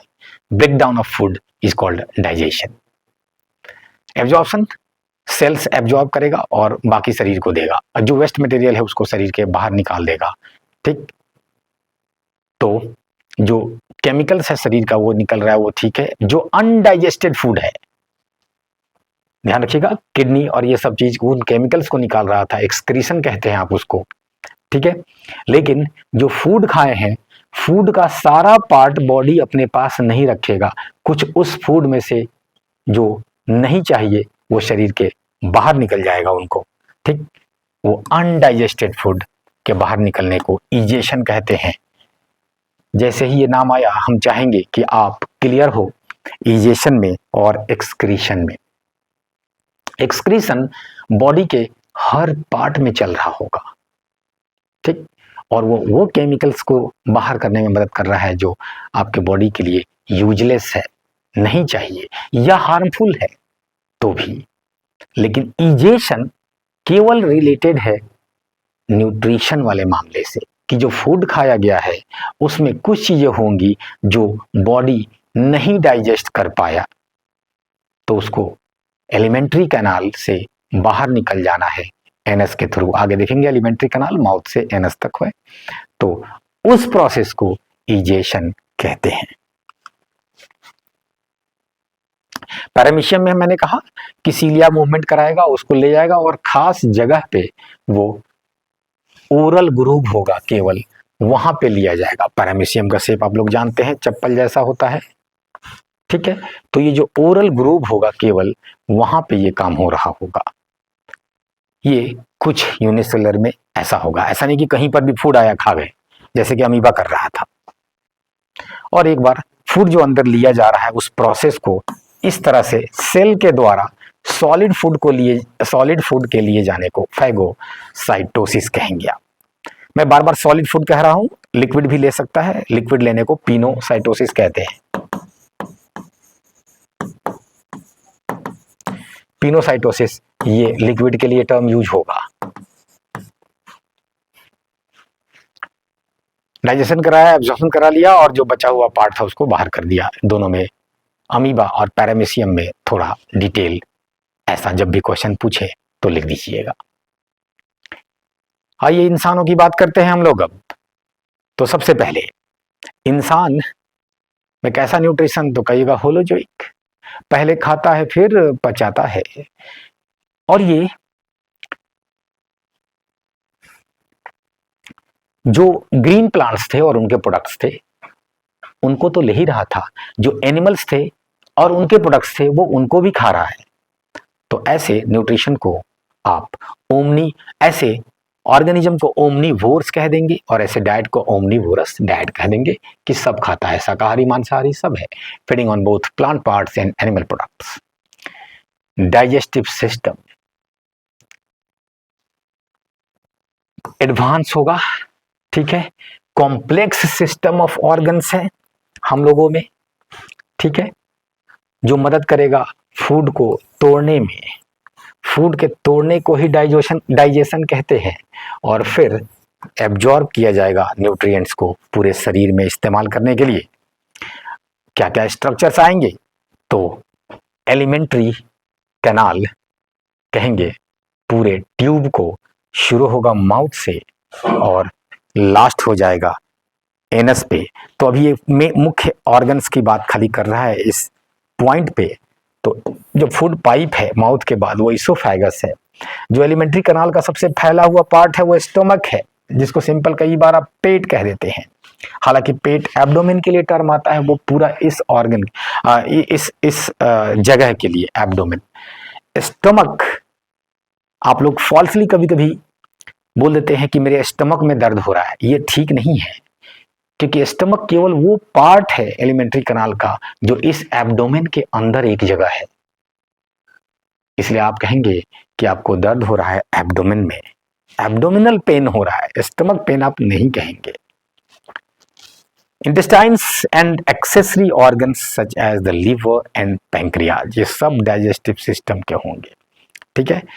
एक्सेसरी ऑर्गन कहा जा रहा है, मतलब ये एलिमेंट्री कैनाल के पार्ट नहीं होंगे। कौन? जैसे कि लीवर और पैंक्रियाज, लेकिन डाइजेशन करा रहे हैं तो डाइजेस्टिव सिस्टम के पार्ट होंगे, सिस्टम के पार्ट होंगे। बढ़िया आगे, एसोसिएटेड डाइजेस्टिव ग्लैंड, अरे कुछ नहीं, एक्सेसरी ग्लैंड वही था अभी, लीवर, पैंक्रियाज, ये सब। और वो कई एंजाइम्स रिलीज कर रहे होंगे ये लोग, ठीक, जो मदद कर रहे होंगे। देखिए लीवर कोई एंजाइम नहीं रिलीज करता है, अभी बात को रहने देते हैं, आगे आएगा उसकी तब बात करेंगे। एलिमेंट्री कनाल, ठीक, 7 से 8 मीटर है, सोचिए, लगभग 25 फीट। तो आपकी जो लंबाई है शरीर की वो 5 से 6 फीट है, और 25 फीट का ट्यूब शरीर के अंदर है, मतलब ये मुड़ा होगा अंदर, फोल्डिंग होगा इसका, ठीक। इतने लंबे हथौड़ी की जरूरत क्यों पड़ी? तो ये जो डाइजेशन का प्रोसेस है ये स्लो होगा, तो ऐसा ना हो कि डाइजेशन हुआ ही नहीं और इजेशन हो गया, खाया है ही नहीं सब निकाल दिए बाहर, पचाया है ही नहीं सब निकाल दिए बाहर, तो अच्छी बात नहीं होगी। तो ज्यादा सरफेस एरिया, ज्यादा लंबा रास्ता में मिलेगा, ठीक है। तो इसलिए इसको बड़ा होना चाहिए था, तो हुआ। ध्यान रखिएगा, बेटर डाइजेशन के लिए पहला शर्त ट्यूब को बड़ा होना होगा, ठीक। दूसरा, ट्यूब को अंदर में फ्री होना होगा मूवमेंट के लिए, ताकि एंजाइमेटिक रिएक्शंस को घुलाना मिलाना, लिक्विड को इधर से उधर हिलाना डुलाना, ये सब होता रहे, डाइजेशन इजी होगा, ट्यूब को फ्री होना होगा, ठीक है। तीसरी बात ये कि जो ओमनीवोर्स है वो तो ठीक है, लेकिन अगर हम पूछे आपसे कि कार्निवोर्स और हर्बीवोर्स में किसका आंतड़ी बड़ा होना चाहिए, तो जो प्लांट के प्रोडक्ट्स हैं उसको पचाने में ज़्यादा समय लगेगा, तो जो हर्बीवोर्स है उनका इंटेस्टाइन, ये एलिमेंट्री कनाल और लंबा होना पड़ेगा। और जो कार्निवोर्स है वो एनिमल प्रोटीन ले रहे हैं, एनिमल का टिश्यू ले रहे हैं, जिसको पचाना आसान है, तो उनका छोटा रहता है इंटेस्टाइन का लेंथ। तो जैसे लेंथ की बात आई, ये ध्यान रखिएगा, एनसीईआरटी भी इसको मेंशन कर रहा है। तो शुरू होता है एलिमेंट्री कनाल कहां से? तो माउथ से। खत्म कहां पे होता है? तो एनस पे। ये रहा एनस और ये रहा माउथ। माउथ के अंदर जो ये कैविटी है, जो आपके गाल के अंदर ये सारा जो अंदर ये कैविटी, ओरल कैविटी, इसको बक्कल कैविटी भी कहते हैं, ठीक है। और टंग हेल्प करेगा फूड को मिक्स करने में, चबाने में और टेस्ट में भी, ठीक। आगे जो पहला पाइप मिलेगा उसको फूड पाइप कहेंगे, इसोफेगस। इसोफेगस का स्पेलिंग ओ ई से भी शुरू कर सकते हैं या ओ को हटा सकते हैं, दोनों चलेगा, ध्यान रखिएगा। और एलिमेंट्री कनाल में जो सबसे वाइड पार्ट मिलेगा उसको स्टमक कहेंगे। उसके बाद स्मॉल इंटेस्टाइन है, ये सब सबसे लंबा वाला पार्ट, और ये जाके लार्ज इंटेस्टाइन में मिल रहा है जो ये है। तो स्मॉल और लार्ज जो है इस आधार पे नाम दिया जाएगा कि कौन क्या कहते हैं, डायमीटर जो है, मोटा कितना है, इसके आधार पर नाम दिया जाता है। ये स्मॉल इंटेस्टाइन पतला है, ध्यान रखिएगा, और लार्ज इंटेस्टाइन मोटा है, डायमीटर ज्यादा है, इस आधार पर नाम दिया जाता है। लंबाई तो स्मॉल का ही ज्यादा है। और एसोसिएटेड ग्लैंड में देखिए लीवर, पैंक्रियाज और कुछ और बातें हैं, गॉल ब्लैडर, उसकी बात होगी थोड़ी देर बाद, आगे बढ़ते हैं। डायफ्राम देखिए, ये डाइजेशन का स्ट्रक्चर नहीं है, ये एक मस्कुलर स्ट्रक्चर है जो थोरैक्स और एब्डोमेन का बाउंड्री तय करता है। इसका रोल रेस्पिरेशन में होगा, हम लोग देखेंगे आगे।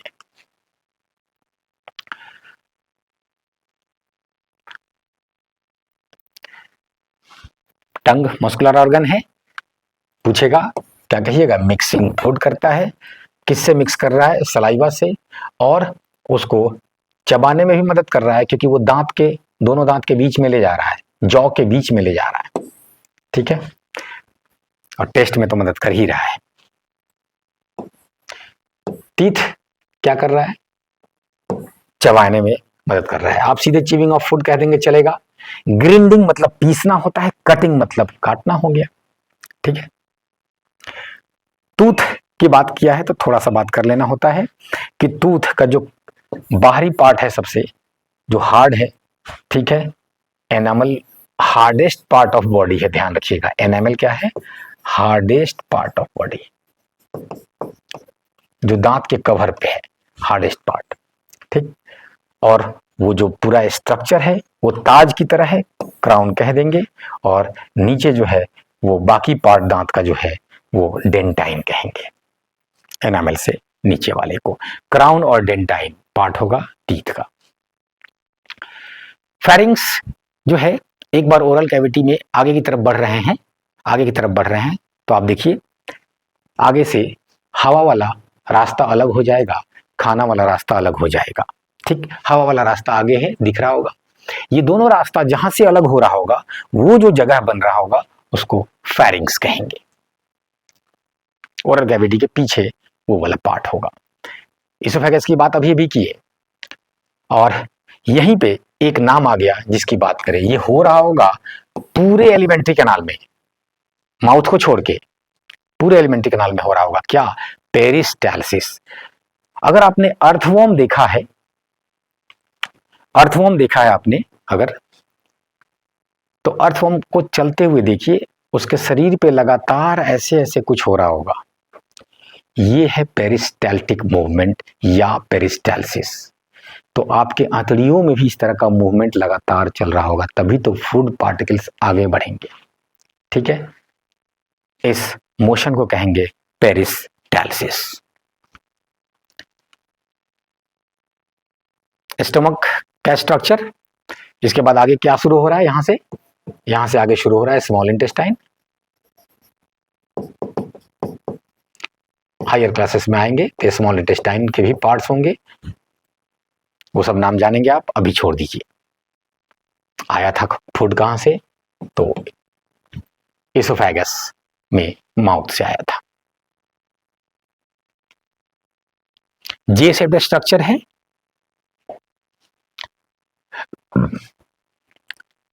ये क्या कर रहा है? देखिए, फंक्शन की बात कर रहे हैं तो हम लोग ओरल कैविटी में भी ध्यान रखें कि डाइजेशन की शुरुआत तो वहीं हो चुकी है, कि जो मैकेनिकल डाइजेशन है, तोड़ना पीसना वो सब तो चल ही रहा था।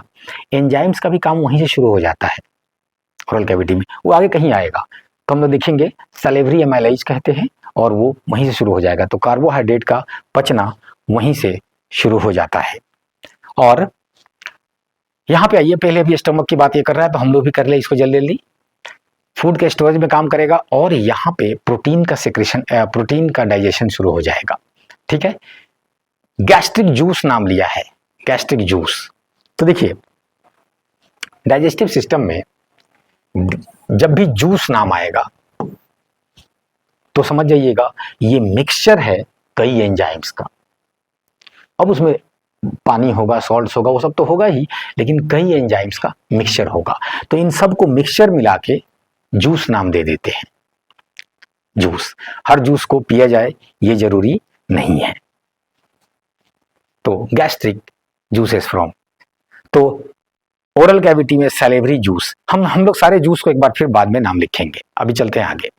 The muscular walls mix food with digestive juices. The exit of food from the stomach is controlled by sphincter muscle. Sphincter, देखिए जहां पर भी कोई ओपनिंग है तो वहां पे स्फिंक्टर मसल ओपनिंग को, खुलने और बंद होने को कंट्रोल कर रहा होगा। एनस आपने देखा है, वहां पे भी तो स्फिंक्टर है, ठीक। तो इस तरह से स्फिंक्टर कई जगह पाए जाएंगे शरीर में, ठीक। वहां से स्मॉल इंटेस्टाइन में जा रहा होगा। बढ़ते हैं आगे। Small intestine, the longest part of the alimentary canal, सबसे लंबा होगा स्मॉल इंटेस्टाइन, ठीक। और उसको कई फोल्डिंग से गुजरना होगा। Coil into a compact space, कुछ ही जगह में वो काफी घुमावदार बन के पड़ा रहेगा। लेंथ वेरीज बाय डाइट, कुछ देर पहले बात हुई थी कि हर्बीवोर्स में लंबा होगा, लिखा हुआ है, और कार्निवोर्स में छोटा। ये जो विलाई है, एक नाम आएगा, विलाई का मतलब फिंगर ही होता है, तो फिंगर लाइक प्रोजेक्शंस होगा इनर लाइनिंग पे, उसके वजह से क्या होगा? सरफेस एरिया ज्यादा होगा। सरफेस एरिया ज्यादा तो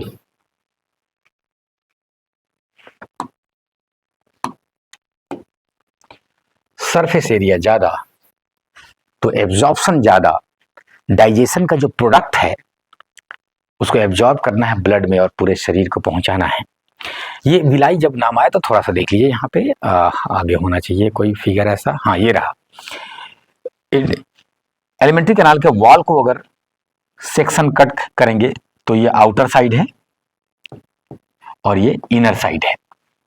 तो इनर साइड में ये फिंगर ये म्यूकोसा का फोल्डिंग है, ये म्यूकोसा इनर लेयर को कहते हैं इंटेस्टाइन में। इंटेस्टाइन में 4 लेयर पाए जाते हैं, ठीक है। सारे लेयर्स का नाम आपसे एक्सपेक्टेड नहीं है अभी, अंदर वाला को खाली म्यूकोसा बोल दीजिएगा भी चलेगा। इसमें ये फिंगर लाइक प्रोजेक्शंस जो है यही है विलाई, ठीक।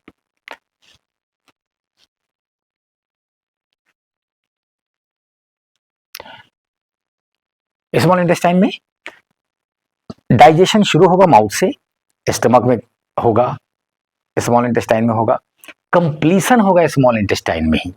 डाइजेशन कंप्लीशन का मतलब ये है कि जो कॉम्प्लेक्स फूड मॉलिक्यूल्स है पहले वो टूटेंगे, लेकिन अभी भी बड़े बड़े टुकड़े में टूटेंगे, धीरे धीरे होते होते फाइनली एकदम उस छोटे टुकड़े में टूटना है। जैसे कि कार्बोहाइड्रेट टूटते टूटते ग्लूकोज में पहुंच जाना है, वहां ग्लूकोज एब्जॉर्ब होगा ब्लड में। प्रोटीन है तो उसको टूटते टूटते लास्टली अमाइनो एसिड्स में बदलना है और वहां से एब्जॉर्ब होगा वो, ठीक। तो ये फाइनल एब्जॉर्प्शन कहाँ पे हो रहा है, फाइनल डाइजेशन कहाँ पे हो रहा होगा, स्मॉल इंटेस्टाइन में। लार्ज इंटेस्टाइन जैसा कि आपको मैंने पहले ही कहा कि ये जो है लार्ज है क्योंकि डायमीटर बड़ा है, ये मोटा है, ठीक। दूसरा ये, अच्छा ये एक बात लिख रहा है कि ये अपेंडिक्स एक होता है, ठीक है, ये फेमस स्ट्रक्चर है अपेंडिक्स, इसके लिए लिख दिया गया। इसका आज के डेट में कोई काम आप पे नहीं है, इसलिए निकाल दिया जाएगा तो चलेगा। ये इवोल्यूशनर, ये एक वेस्टिजियल ऑर्गन हो गया इवोल्यूशन में हमारे बॉडी के अंदर। आपसे पूछा जाए कि ये है क्या, तो कुछ नहीं, लिम्फ नोड्स होता है इसके अंदर, ये एक तरह का लिम्फेटिक ऑर्गन है। लिम्फ क्या है, वो आगे सर्कुलेटरी सिस्टम की बात जब कर रहे होंगे, आगे ट्रांसपोर्टेशन की बात कर रहे होंगे तो वहां किया जाएगा। हाँ, लार्ज इंटेस्टाइन में ये तो होता क्या है लार्ज इंटेस्टाइन में, तो लार्ज इंटेस्टाइन में अब डाइजेशन काम नहीं है, तो डाइजेशन और एब्जॉर्प्शन फूड मटेरियल्स का, न्यूट्रिएंट्स का यहाँ नहीं होगा। तो जो स्मॉल इंटेस्टाइन में कंप्लीट हो चुका है, तो अब जो बाकी बचा हुआ मटेरियल है वो अब यहाँ से आगे बढ़ रहा होगा और आके वो रेक्टम में जमा होगा। क्या नाम दिया मैंने, रेक्टम। रेक्टम में जमा होगा ये वाला पार्ट और फाइनली जो है एनस के थ्रू ये टाइम टाइम पे बॉडी के बाहर निकाल दिया जाएगा, ठीक। तो इसमें डाइजेशन वाला काम नहीं चल रहा होगा, लेकिन शरीर चाहेगा कि इसमें जो पानी है, जो खुद शरीर पहले मिलाया था अलग अलग डाइजेस्टिव जूस मिला के, तो जो पानी इसके अंदर अभी भी है कम से कम उसको तो एब्जॉर्ब कर ले, वापस तो रख ले शरीर में, वरना पानी सब निकल जाएगा तो अच्छी बात नहीं है, डिहाइड्रेशन होने लगेगा। तो इसलिए इसका एक ही काम मुख्यतः बच जाता है, वो है एब्जॉर्प्शन ऑफ वाटर, ठीक। अब वाटर के साथ कुछ साल्ट आ गया वो एक अलग बात है, ठीक। अब आइए, यहाँ पे एक बात कंफ्यूजन वाली होती है बच्चों के लिए, वो आप कंफ्यूज नहीं होंगे।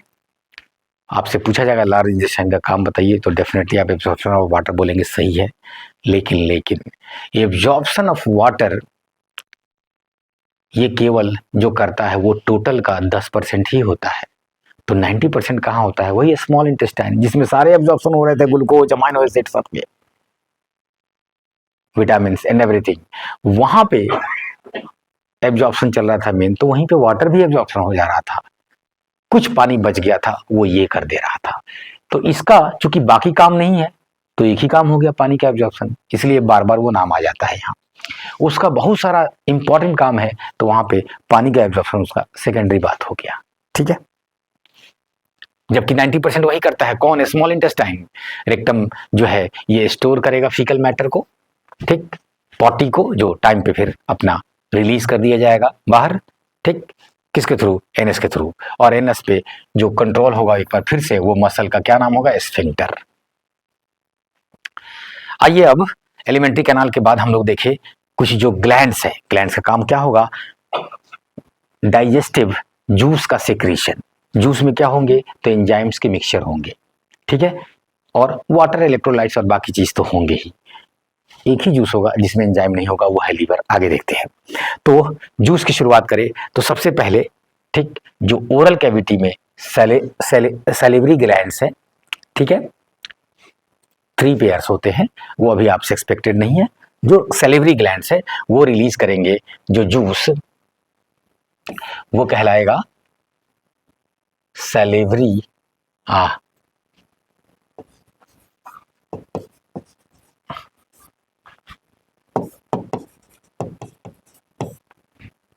ठीक है, सैलिवरी जूस ही कह देंगे तो, या सीधे सलाइवा कई बार कह देंगे। तो सलाइवा, ठीक। सैलिवरी ग्लैंड ओरल कैविटी में चारों तरफ से होंगे। ध्यान रखिए, जो सलाइवा रिलीज हुआ है इसके अंदर जो सबसे इंपॉर्टेंट एंजाइम है वो है सैलिवरी एमाइलेज।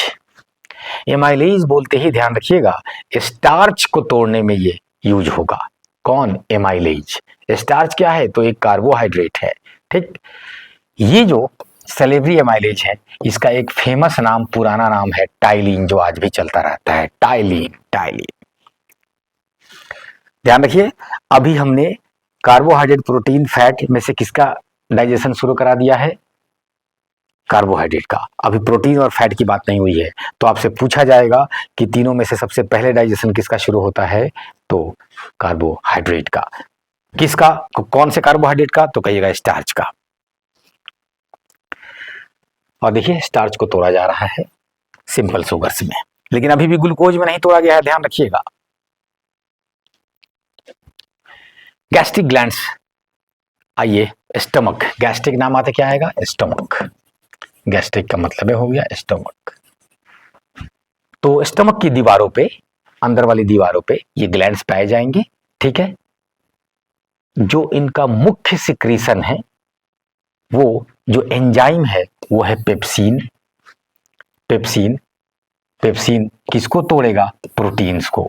ध्यान रखिएगा, अभी भी ये प्रोटीन को तोड़ के अमाइनो एसिड तक नहीं ले जाएगा, वो फाइनल डाइजेशन कोई और कराएगा आगे, ठीक। ये तोड़ेगा अभी, तब भी प्रोटीन के जो टुकड़े होंगे अभी भी वो बड़े बड़े टुकड़े होंगे, ठीक। यहां पे इस एंजाइम को काम करने के लिए जो मीडियम चाहिए वो सिर्फ एसिडिक नहीं चाहिए, हाईली एसिडिक चाहिए। पीएच वैल्यू केमिस्ट्री में पढ़ेंगे आप, वो 2 से 2.5 तक चला जाता है। इतना कम पीएच चाहिए, मतलब हाईली एसिडिक चाहिए, हाईली एसिडिक मीडियम। ये मजबूरी है नेचर की। तो इसका उपाय के लिए उसी में ग्लैंड है जो जम के एक स्ट्रॉन्ग एसिड रिलीज कर रहा होगा। कौन सा एसिड? हाइड्रोक्लोरिक एसिड, ठीक। तो पेप्सिन को काम करने के लिए एसिडिक एनवायरनमेंट चाहिए। एसिडिक एनवायरनमेंट के लिए क्या रिलीज कर रहा है? वो HCl होगा। तो पूरे स्टमक के अंदर ये एसिडिक एनवायरनमेंट बना रहता है, ठीक है, बना रहता है। ये ज्यादा रिलीज होने लगे तो भी प्रॉब्लम करेगा। कौन? Hydrochloric acid. तो आप लोग सुनते रहते हैं ना, एसिडिटी हो रहा है, ये एसिडिटी नाम यहीं से आता है, ठीक है।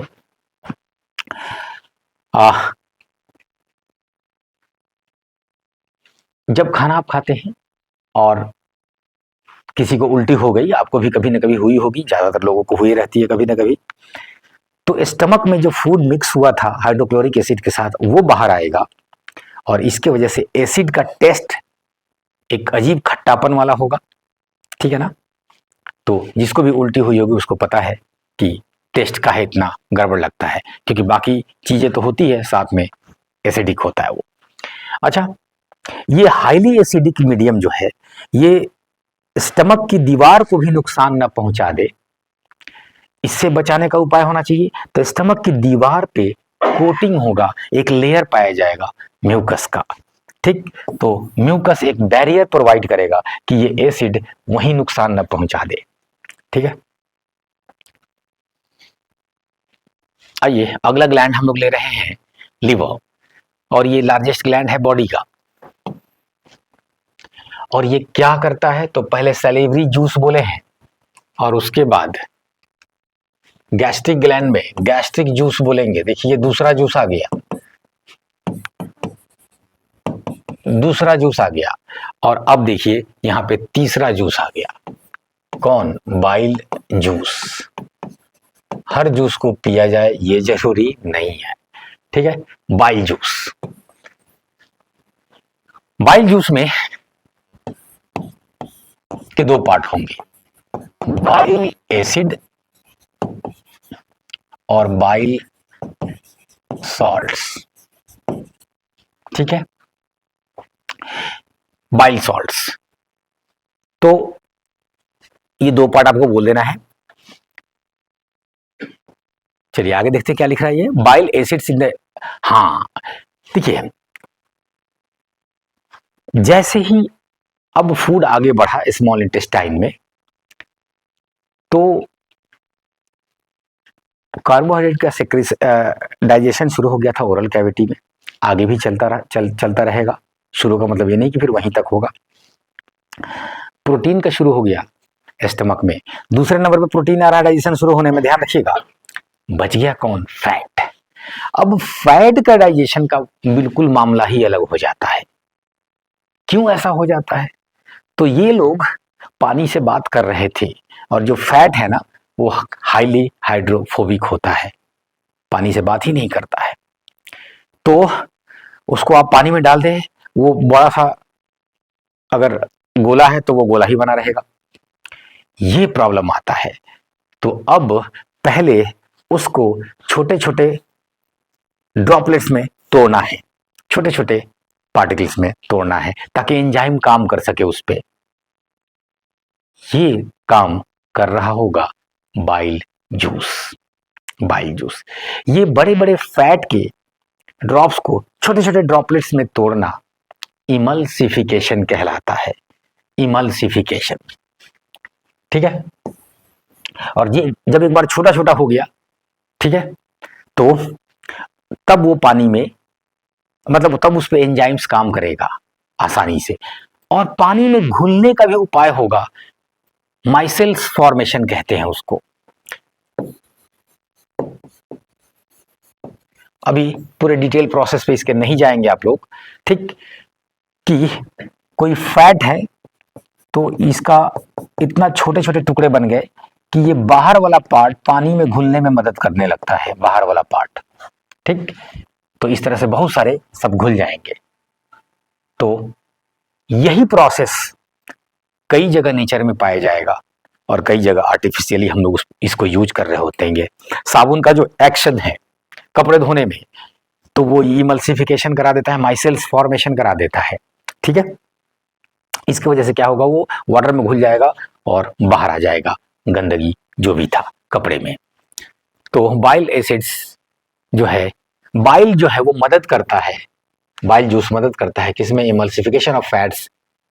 बड़े फैट मॉलिक्यूल को तोड़ता है छोटे छोटे ग्लोब्यूल्स में। यही ग्लोब्यूल्स क्या है? माइसेल्स मैं बोल रहा हूं, में तोड़ रहा होगा, ठीक है। एक तो ये काम कर रहा होगा, दूसरा ये कि प्रोटीन के डाइजेशन के, पेप्सिन के काम करने के लिए हाईली एसिडिक मीडियम होना चाहिए था, वो ठीक था। लेकिन ये जो फैट का डाइजेशन है ये उल्टा, इसको अल्कलाइन मीडियम चाहिए, बेसिक मीडियम चाहिए, ठीक। अल्कलाइन बोले तब या बेसिक बोले तब एक ही बात है। तो ये मीडियम चाहिए इनको। तो अब चेंज करना है। तो वो जो पहले से खाना अब स्टमक से आगे बढ़ा, उसके एसिडिटी को खत्म करके अब उसको अल्कलाइन बनाना है। तो ये काम किसका होगा? बाइल एसिड्स का, बाइल एसिड्स का, ठीक। और कुछ इसमें स्मॉल इंटेस्टाइन का जो शुरुआती पार्ट है उसका भी रोल होता है, ड्यूडेनम कहते हैं उसको, वहां से एक जूस रिलीज होगा, लिक्विड से रिलीज होगा, म्यूकस जम के रिलीज होगा, वो करेगा। वो छोड़िए, आपके लेवल का अभी बात नहीं है। अभी खाली ये याद रखिएगा कि दो काम कर रहा होगा बाइल जूस, दो काम। एक तो एसिडिक मीडियम को अल्कलाइन में चेंज करेगा।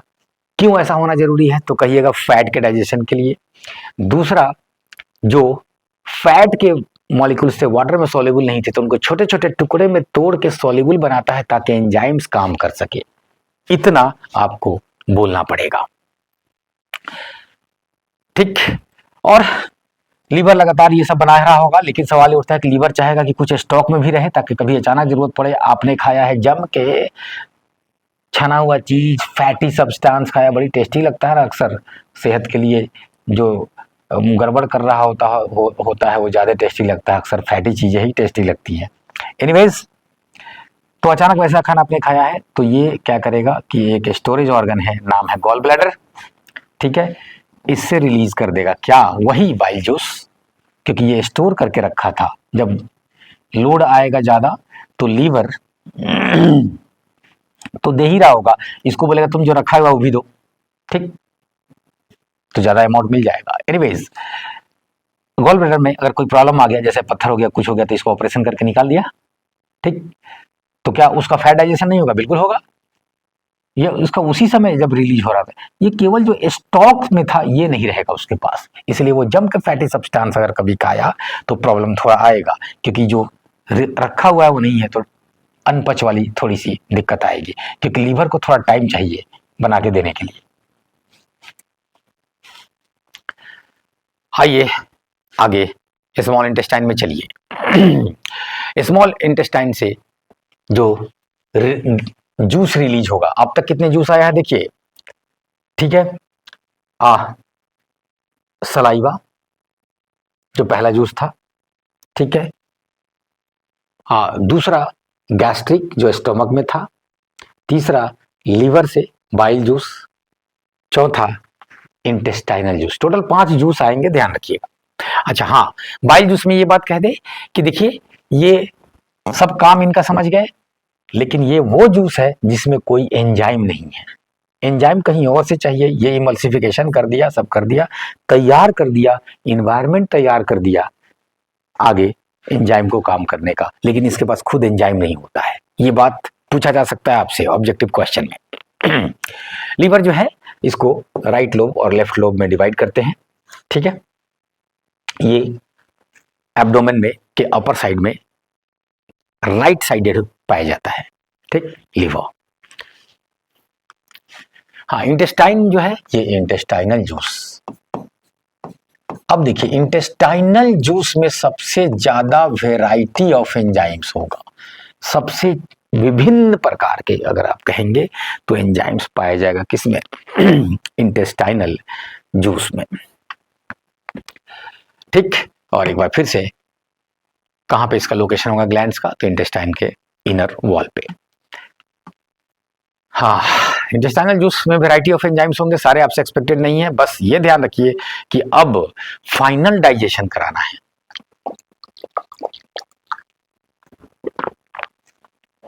अब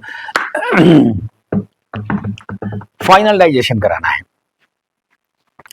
तो फाइनल डाइजेशन में, ठीक, प्रोटीन को तोड़ के अमाइनो एसिड्स तक ले जाना है, ये आपको समझना है, याद रखना है, ठीक है। प्रोटीन को तोड़ने वाले ऐसे एंजाइम्स को प्रोटियोलाइटिक एंजाइम्स कह देंगे, ठीक है। कार्बोहाइड्रेट को तोड़ के फाइनली कहां ले जाना है? ग्लूकोज पे। देखिए ये फाइनल प्रोडक्ट का ध्यान रखिए, अब ये फाइनल प्रोडक्ट है, अब ये एब्जॉर्ब हो जाएगा ब्लड में, ठीक है। और फैट को फाइनल तोड़ते हैं तो हमें क्या मिलता है? हमें मिलता है फैटी एसिड एंड ग्लिसरॉल। तो ये एंड प्रोडक्ट है तीनों का, ये आप बताएंगे तो बड़ा सुंदर लगेगा, ठीक। और तीनों कैटेगरी ऑफ एंजाइम्स को प्रोटियोलाइटिक, अमाइलोलाइटिक और लाइपोलाइटिक, लाइपो माने फैट होता है जी, ठीक, एंजाइम्स कह देंगे। तो ये फाइनल डाइजेशन हो गया, अब एब्जॉर्प्शन होगा और ब्लड में इनको एब्जॉर्ब कर लिया जाएगा। आइए आखिरी जूस, हालांकि लीवर के साथ ही इसको पढ़ लेना चाहिए था, लेकिन ये लास्ट में दिया हुआ है तो चलिए हम लोग भी लास्ट में देखते हैं।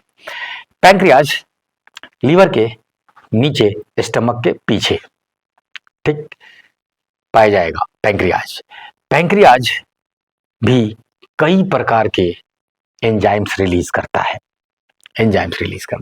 पैंक्रियाज, ठीक है। अच्छा देखिए लिखा हुआ है स्टमक के पीछे, ओके। पैंक्रियाटिक जूस, ध्यान रखिए सारे जूस का नाम आप बताएंगे अच्छा लगेगा। पैंक्रियाटिक जूस, जूस, ठीक। तो पांचवा नाम फिर से जल्दी जल्दी, सलेवरी माइलेज या सलाइवा पहला जूस, ठीक है।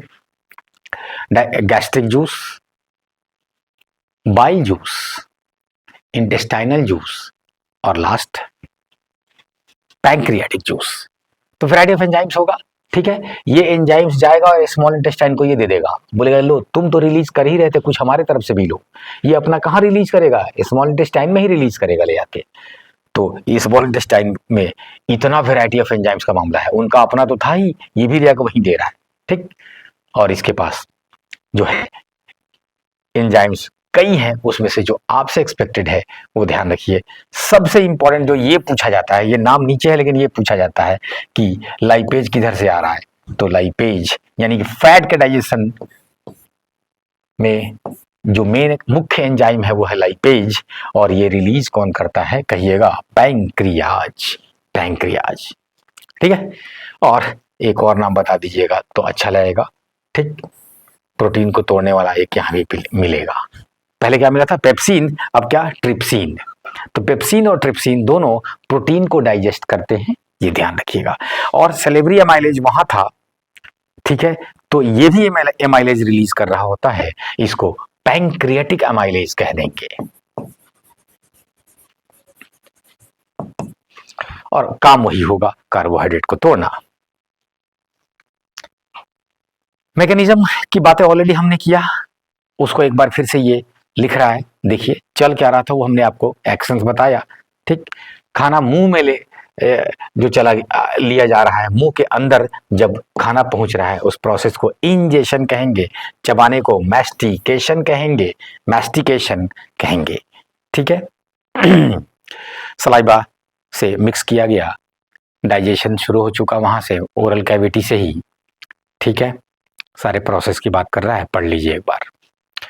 एब्जॉर्प्शन की बात बार बार कर रहे हैं तो थोड़ा सा उसकी बात हो जाए कि फाइनल एब्जॉर्प्शन कहाँ पे करना है, तो वो स्मॉल इंटेस्टाइन में हो रहा होगा, मेनली इन स्मॉल इंटेस्टाइन। ये आपके दिमाग में जीवन भर के लिए बैठ जाना चाहिए कि एब्जॉर्प्शन का यानी फाइनल डाइजेशन और एब्जॉर्प्शन दोनों कहाँ हो रहा होगा, स्मॉल इंटेस्टाइन में, ठीक है। एब्जॉर्ब करने के लिए सरफेस एरिया बढ़ाने के लिए फिंगर लाइक प्रोजेक्शंस, विलाई होगा वहां, ठीक है। अब विलाई के साथ साथ एक और नाम, शायद ये एनसीईआरटी ये नाम दे रहा है, लैक्टियल्स, नहीं भी दे रहा है तो समझ लीजिए कि ये जो रेड और ब्लू दिख रहा है वो आर्टरी और वेन्स है, ठीक है। आर्टरी और वेन्स है, उस आर्टरी जाते जाते एकदम छोटा जब हो जाएगा, छोटा से छोटा होते होते ये जो विलाई के अंदर आ जाएगा, तो वहां पे अब एक्सचेंज हो रहा होगा मटेरियल का, ठीक। ध्यान रखिएगा सर्कुलेटरी सिस्टम में आर्टरी बढ़ते बढ़ते छोटा होते होते एकदम ऑर्गन के अंदर जाके कैपिलरी में आ जाएगा। कैपिलरी का काम होगा मटेरियल का एक्सचेंज कराना, ठीक। फॉर एग्जाम्पल ग्लूकोज का लेना देना, ऑक्सीजन, कार्बन डाइऑक्साइड का लेना देना, ये सब कहाँ हो रहा होगा, कैपिलरीज में। और फिर ब्लड आगे बढ़ेगा और कैपिलरीज जुड़ते जुड़ते अब वेन में बन जाएगा। पहले बट रहा था, अब लास्ट में जुड़ रहा है, जुड़ते जुड़ते फाइनली हार्ट तक पहुंचना है, उसको वेन कहेंगे। हार्ट से जो आया था उसको आर्टरी कहेंगे, ठीक है। तो ये कैपिलरीज का जाल बिछा हुआ होगा, ठीक है। उसी में देखिए बीच में ग्रीन कलर का है, वो लिम्फेटिक डक्ट है। लिम्फेटिक डक्ट का इस तरह का अरेंजमेंट, लिम्फेटिक डक्ट में नाम आया लिम्फ, जो हम लोग पढ़ने वाले हैं आगे, कि हमारे शरीर में ब्लड तो है ही जो दौड़ रहा है रगों में, एक और लिक्विड है जो इतना तो ज्यादा नहीं है, कम है, लेकिन वो भी शरीर में कुछ है, उसका रोल भी, वो लिक्विड की बात करेंगे, उसको लिम्फ कहते हैं। तो लैक्टियल में वही वाला चीजें मौजूद होगी, ये लैक्टियल अरेंजमेंट का नाम है, और ये है कुछ नहीं, ये लिम्फेटिक डक्ट है, और लिम्फेटिक डक्ट का काम होगा फैट ले लेना। ऐसा कुछ लिखा है क्या, नहीं लिखा है तो ध्यान रखिएगा कि विलाई एब्जॉर्ब कर रहा, विलाई के अंदर किधर गया, लाइंड विथ विलाई, हाँ, एंड लैक्टियल्स। थोड़ा सा ये लिखने में गड़बड़ कर दिए हैं, where the walls are lined with villi and lacteals, नहीं, वॉल्स पे लाइनिंग है विलाई का, ये सही है, लेकिन उसमें लाइनिंग है लैक्टियल का, ऐसा कहना ठीक नहीं है। विलाई के अंदर कैपिलरीज है और उसी के अंदर लैक्टियल है, ठीक है ना, ऐसे है। तो इसलिए लाइंड बाई विलाई बोला है तो ठीक है, ये सब विलाई से लाइंड है, लेकिन विलाई के अंदर है लैक्टियल और कैपिलरीज, ये ठीक। कैपिलरीज जो है सारे फूड के प्रोडक्ट को जो फाइनल तैयार है अब एब्जॉर्प्शन के लिए कर रहा होगा एब्जॉर्ब, केवल फैट वाले प्रोडक्ट को छोड़ के। फैट वाले प्रोडक्ट को कौन कर रहा होगा, लैक्टियल्स। कुछ फैट वाले को वो भी करेगा, वो अलग बात है। एक बार एब्जॉर्प्शन हो गया तो पूरे शरीर में पहुंचाना है, इस पूरे शरीर में पहुंचाने को एसिमिलेशन कहते हैं। ये कंफ्यूजन नहीं होना चाहिए, मैंने देखा है स्टूडेंट्स को एब्जॉर्प्शन और एसिमिलेशन दोनों को एक ही समझने लगते हैं या फिर क्या है नहीं समझते हैं। तो ध्यान रखिएगा, एब्जॉर्प्शन है कि फाइनल जो डाइजेशन हुआ है वहां से ब्लड में खींच लेना, एब्जॉर्ब कर लेना, ठीक। एसिमिलेशन है कि उसका काम सिर्फ वहीं पे है क्या, ग्लूकोज का, नहीं, उसको शरीर के हर जगह पे पहुंचाना है। ब्लड लेके जाएगा, ऑफ कोर्स ब्लड लेके जाएगा, लेकिन ये पहुंचाने का जो काम है वो कहलाता है एसिमिलेशन, ठीक है। शरीर की हर जगह पे ग्लूकोज का अभी काम नहीं है, कम काम है तो बाकी जगह दे दिया, कुछ बच गया तो क्या करना है, तो ग्लाइकोजन में बदलना है। आज ही उसकी चर्चा हुई है, और ग्लाइकोजन में बदल के कहाँ पे रख देना है, लीवर में। लीवर स्टोर करता है टेम्परेरी फॉर्म में ग्लाइकोजन, और फिर जब जरूरत पड़ेगा तो फिर से उसको ग्लूकोज में तोड़ के शरीर को दे देगा। और एसिमिलेशन के बाद सब जगह उसका काम अपना हो रहा होगा न्यूट्रिशन का। और जो अनडाइजेस्टेड फूड है उसको फिर से एनएस के थ्रू बाहर निकाल देने के प्रोसेस को इजेशन कहेंगे, इजेशन कहेंगे। तो हम लोगों ने जो इस चैप्टर का सबसे बड़ा टॉपिक था उसको कवर किए, ठीक।